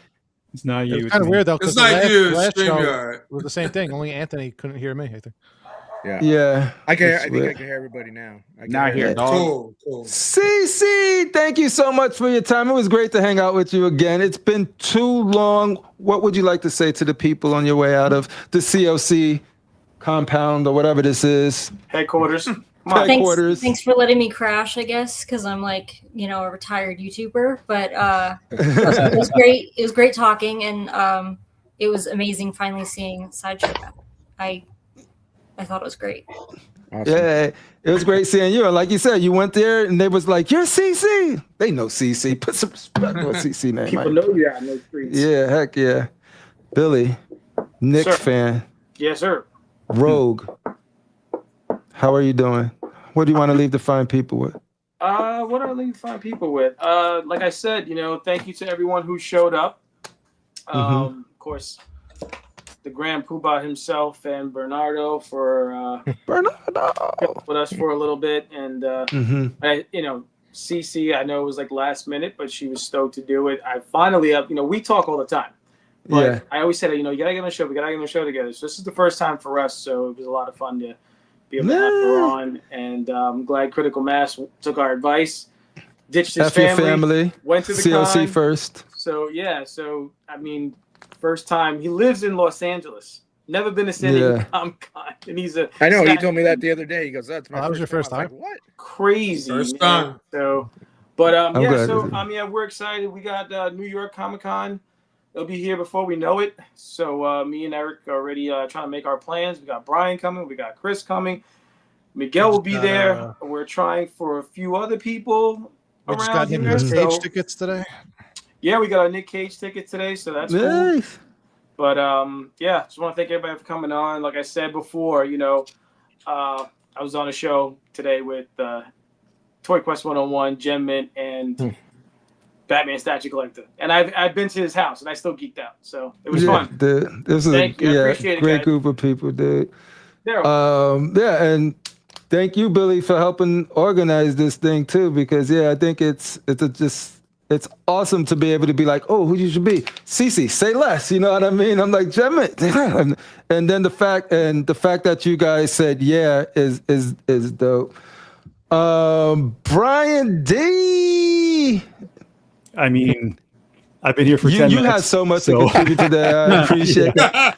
But you were here in I was spirit, watching. bro. We were thinking about you. Look, man, I was look. I wasn't there. You guys were all there. Well, the majority of you guys were all there. So I was happy to sit this one out and let you guys, have your conversation. There was nothing I could contribute anyway. So, but it was a great show. Look, everything with Sideshow being back at the convention. I mean, there's nothing more that I can say that anybody else hasn't already said. So, but it was great to see again, Anthony. Great to see Bernardo on the show again, and just see Jem, Chris. Miguel, I mean, Astro, all of you. I'm not going to say everybody's name, but, just great to see everybody. And it was a good conversation. And, man, I'm going to go back to unboxing my Witch of the Woods. The Witch of the Woods. Congrats. Nice. Yeah. Congratulations on the Witch of the Woods. Beautiful piece. Critical Mass can attest to it. The Critical Mass, you understood the assignment. You knew Art Statue Collector would have been on your ass because he pays our bills. Yes. But you was like, yo, that's right. I seen you, like, I was looking and you was like, you almost got into a fist fight with your family and you was like, this is C.O.c. Yeah, I'm done with this conversation. And you just went all the way to San Diego Comic-Con, got us some great footage, hung out with some great people. And I got so much. The thing with Critical Mass is he don't play. I got gallons and gallons. Gallons is not the right measurement. I got tons of pictures and stuff to go through that I really want to just spend more time on that, looking at it, because he went out his way to get us all of that stuff. And that deserves its own, like, just look at all of this stuff moment. But dude, I appreciate you and going out there and just being able to just capture the footage you did. So yeah, any last words from you, Critical Mizzle? Well, just always, I want to thank everybody that's in the chat that came here. You could have been anywhere else, but you decided to rock with us. Thank you, Eric B, CeeCee, Mr. Mestas, Miguelito, you know, my man. And Brian, I'm glad you made it. I was surprised. Congrats For on a the few went to minutes. the woods. Thank Hey, you. but you showed up. That's most important. And by the way, too, I'm just sorry, Critical. Go ahead. No, go ahead. No. Hey, I was going to say I was naming everybody on the panel that showed up today, and the one person I didn't mention was CeeCee, which is very nice to see you here. Yeah, and it was nice. That's why you can't do names, because you forget one person, you don't mean you to. forget and one it's person. like, That's exactly it, man. And you're done. You're done. He forgets the one with 2 letters. So easy. Well, she's also up in the top right corner, and I was kind of going this way. Well, because the funny thing is, okay, when I met CeeCee, I was walking around with Low Key. He was pulling me around like a little kid because I didn't know where the fuck I was going. So I was like a little kid. Bro. I was like a little kid following his daddy around. Look where we're going. Here, go here. And so he came up on this group of people, and he's talking to these people. And so I'm hearing this voice, and I'm looking at her. I know that voice. And I'm looking at her face. Is that CeeCee? That's CeeCee. And so then we start talking, and I hope I didn't scare you. Well, I gave her a big hug. I hope I didn't scare her. She probably disappeared. Just like everyone, I'm just too short in person, apparently. Well, my wife is like 5 foot tall, so the voice was like down here, yeah. Yeah, she's like here. No. But yeah, it was cool. It was cool. It was cool. I gotta shout out Low Key too, and Ramo, because they asked to go in, but StreamYard could only do 10, so like at 10 at a time. So I was like, please don't take that personally at all. It was just these people, we were all scheduled, they're ready to come in, so I couldn't just be like, yo, hop on. Even though I would have loved to have you guys. I have on. one last thing to say, then we can move on to Mr. Miguel. Mm-hmm. There's a LA Comic-Con coming to LA in October. I don't know. Is PCS gonna be there? Zion Studios gonna be there? Who gives a fuck about Los Angeles? I'm just kidding. Hey, you fucking East Coasters. You fucking East Coasters. We'll be at STATUECON. Yeah, STATUECON 2026. Yo, I'm mad jealous of everybody going there. CeeCee, you had your hand I'm sorry. I just realized something. Can I ask if you will be at Celebration? Star Wars, bro, she's gonna be at Star Wars Celebration, Brian. I wanted to. It sold out. Sold out too fast. CeeCee, I was in the queue. Oh, Brian, I just sold my tickets, You were in the queue Our time, all day 12 noon. Are you serious? I was in the queue for 12 noon until 4:30, and then when it got to be my time, everything was sold out except the kid tickets. Yep. Guys, you went for a queue, bro. Guys, I literally just sold. I just sold my 4-day tickets like an hour ago. You're not I'm still going, by the way. I'm still going. I will be there, but like, you guys gotta let me know, man. I feel so bad now. Like, I always. So who needs tickets right now? Just off the top of who wants to go? Who needs tickets? Brian, I know you. CeeCee, are you going? Critical, you're going. I have my ticket. It was a blood. You have your ticket? I'll take a ticket if you can get one. Yep, I don't know where it is.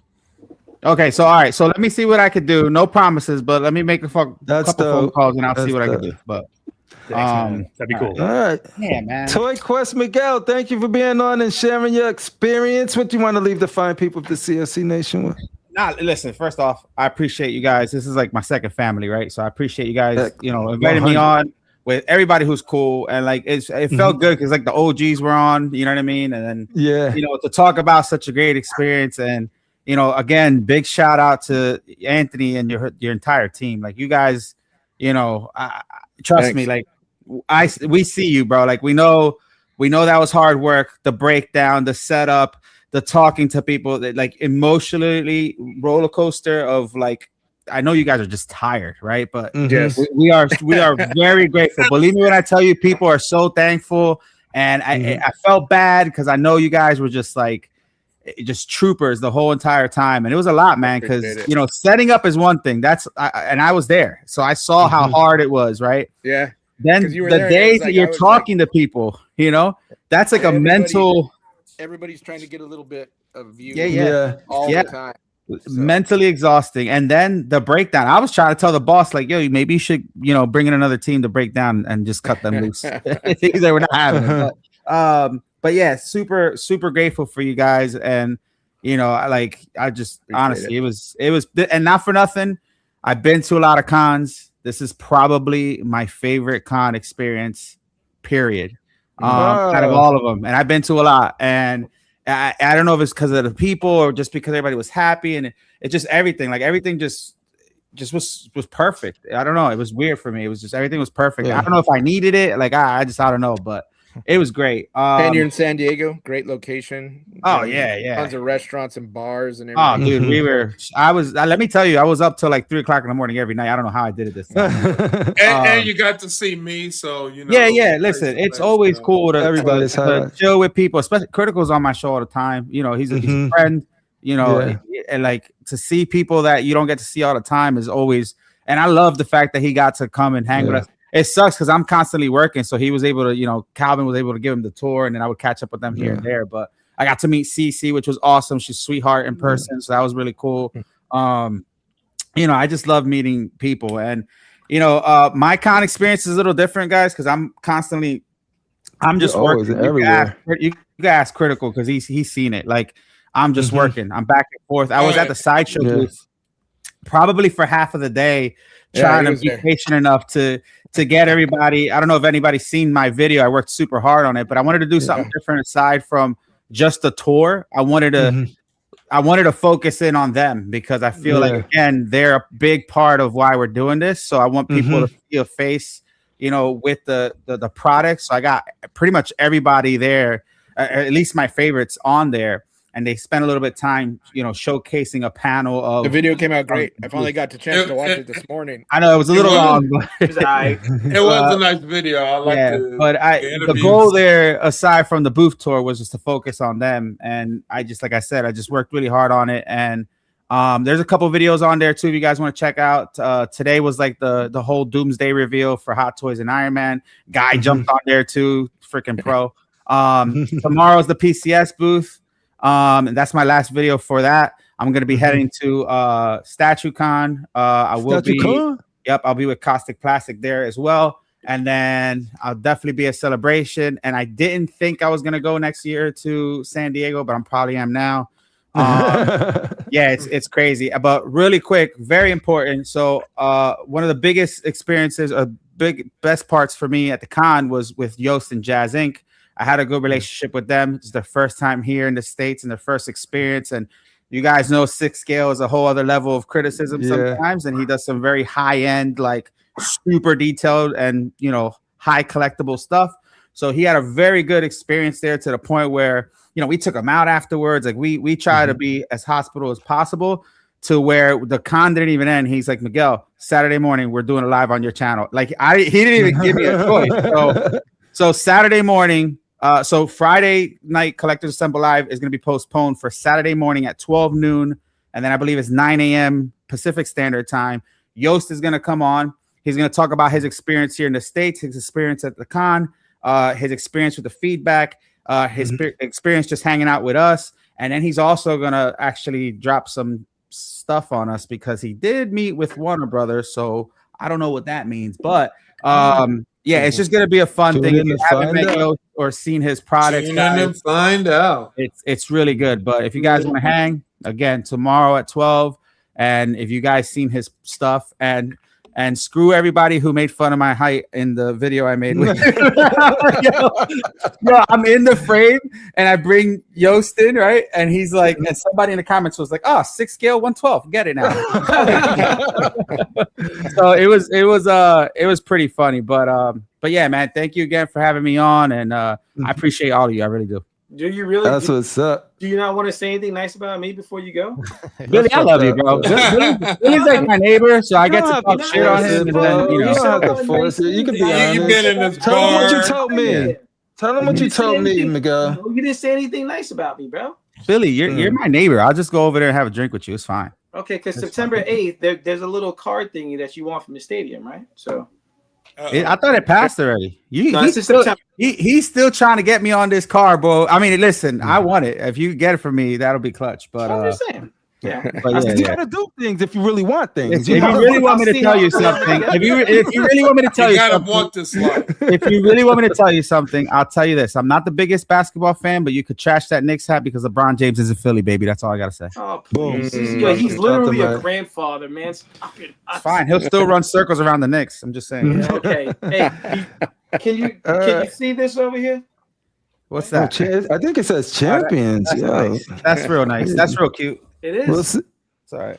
Cool. All right, Mestas, as always, dude. You just always come through. You're a true friend of the show. Much love. All of the glaze is not just because of glaze; it's because it's earned. So we don't mind glazing when it's earned, and you earned a lot of praise for what you guys did over there. From the beautiful pieces, from the surprises to be like, what they doing that to like that. That's how you do it. Because that's times where you could have done this event and just showed things that we all seen before, and I think that would have gave you guys the wrong impression of, you know what I mean? But the fact that you guys did it and put the time in and holding things back and revealing them on the show and letting people get their first impressions of it, I think that's how you do it, because you get to see the things that you already revealed and you get to see the surprises that haven't been revealed, and then having the creative teams so visible, so on hand and available. I think that's how you do it. And I hope to see more of that at STATUECON 2026, because that is the next time we will see you and Jesse Lincoln and another group of people together. So the floor is yours. What do you want to say to the fine people of the C.O.c Nation? Yeah, as always, thanks for giving an outlet for me to get on here and kind of show and talk about everything we do here, and the ability to kind of, answer questions and give, hair feedback and whatever it may be.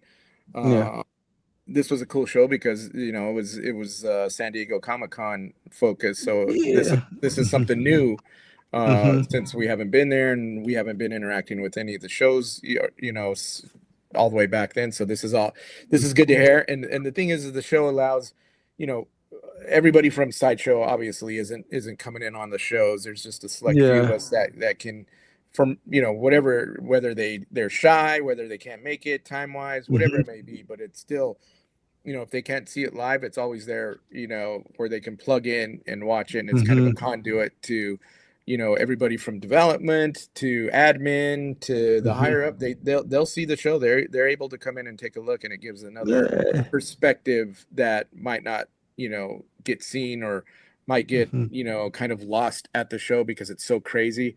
There's so much feedback now coming from the show, but I always appreciate it if I can make it in. I've always said I'll make it in. I don't want to overtake the show and go, man, Anthony's on that show again.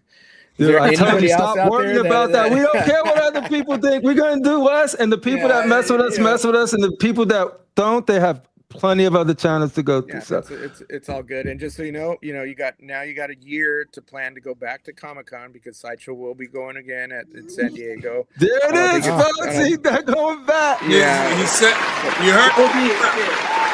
You gotta go back. You gotta come to New York, man.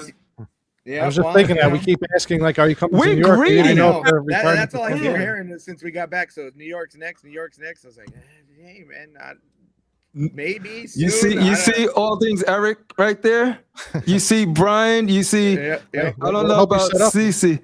You see me. You see Billy. You see ToyQuest. We are right there. We could hop, skip, and a jump from New York. So the crazy like, thing is, being at Sideshow for now, it's getting ready to 23 years. I've never been to New York Comic-Con ever. Oh, take a look at that. You've been to New York. You should be pushing all the buttons to make that happen. I know. For your own selfish agenda. I agree. And Billy already said he's gonna get y'all the best pizza. The best pizza. It's on us. As a matter of fact, it's like, I'm not trying to diss San Diego. I've been there. I've been to Padres games at Petco Park. I've been to San Diego when the Padres were still at Jack Murphy Stadium. So I've been in the area. I got family that lives in Oceanside. So I'm not dissing San Diego. But outside of San Diego Comic-Con, it's San Diego. Okay, there's that little district they have there. Outside of New York Comic-Con, you have New York City. And I'm not saying because I live here, but you got so much more to do outside of the con. So you need to be pushing all the buttons to push absolutely. it, and we'll keep the rats away. If they're scared of the rats, we will fix that. We will talk to the mayor. Don't bother anybody. Yeah, and let them just do their thing, and you do yours. The head honchos over here at Sideshow are from New York, so. See, no excuse.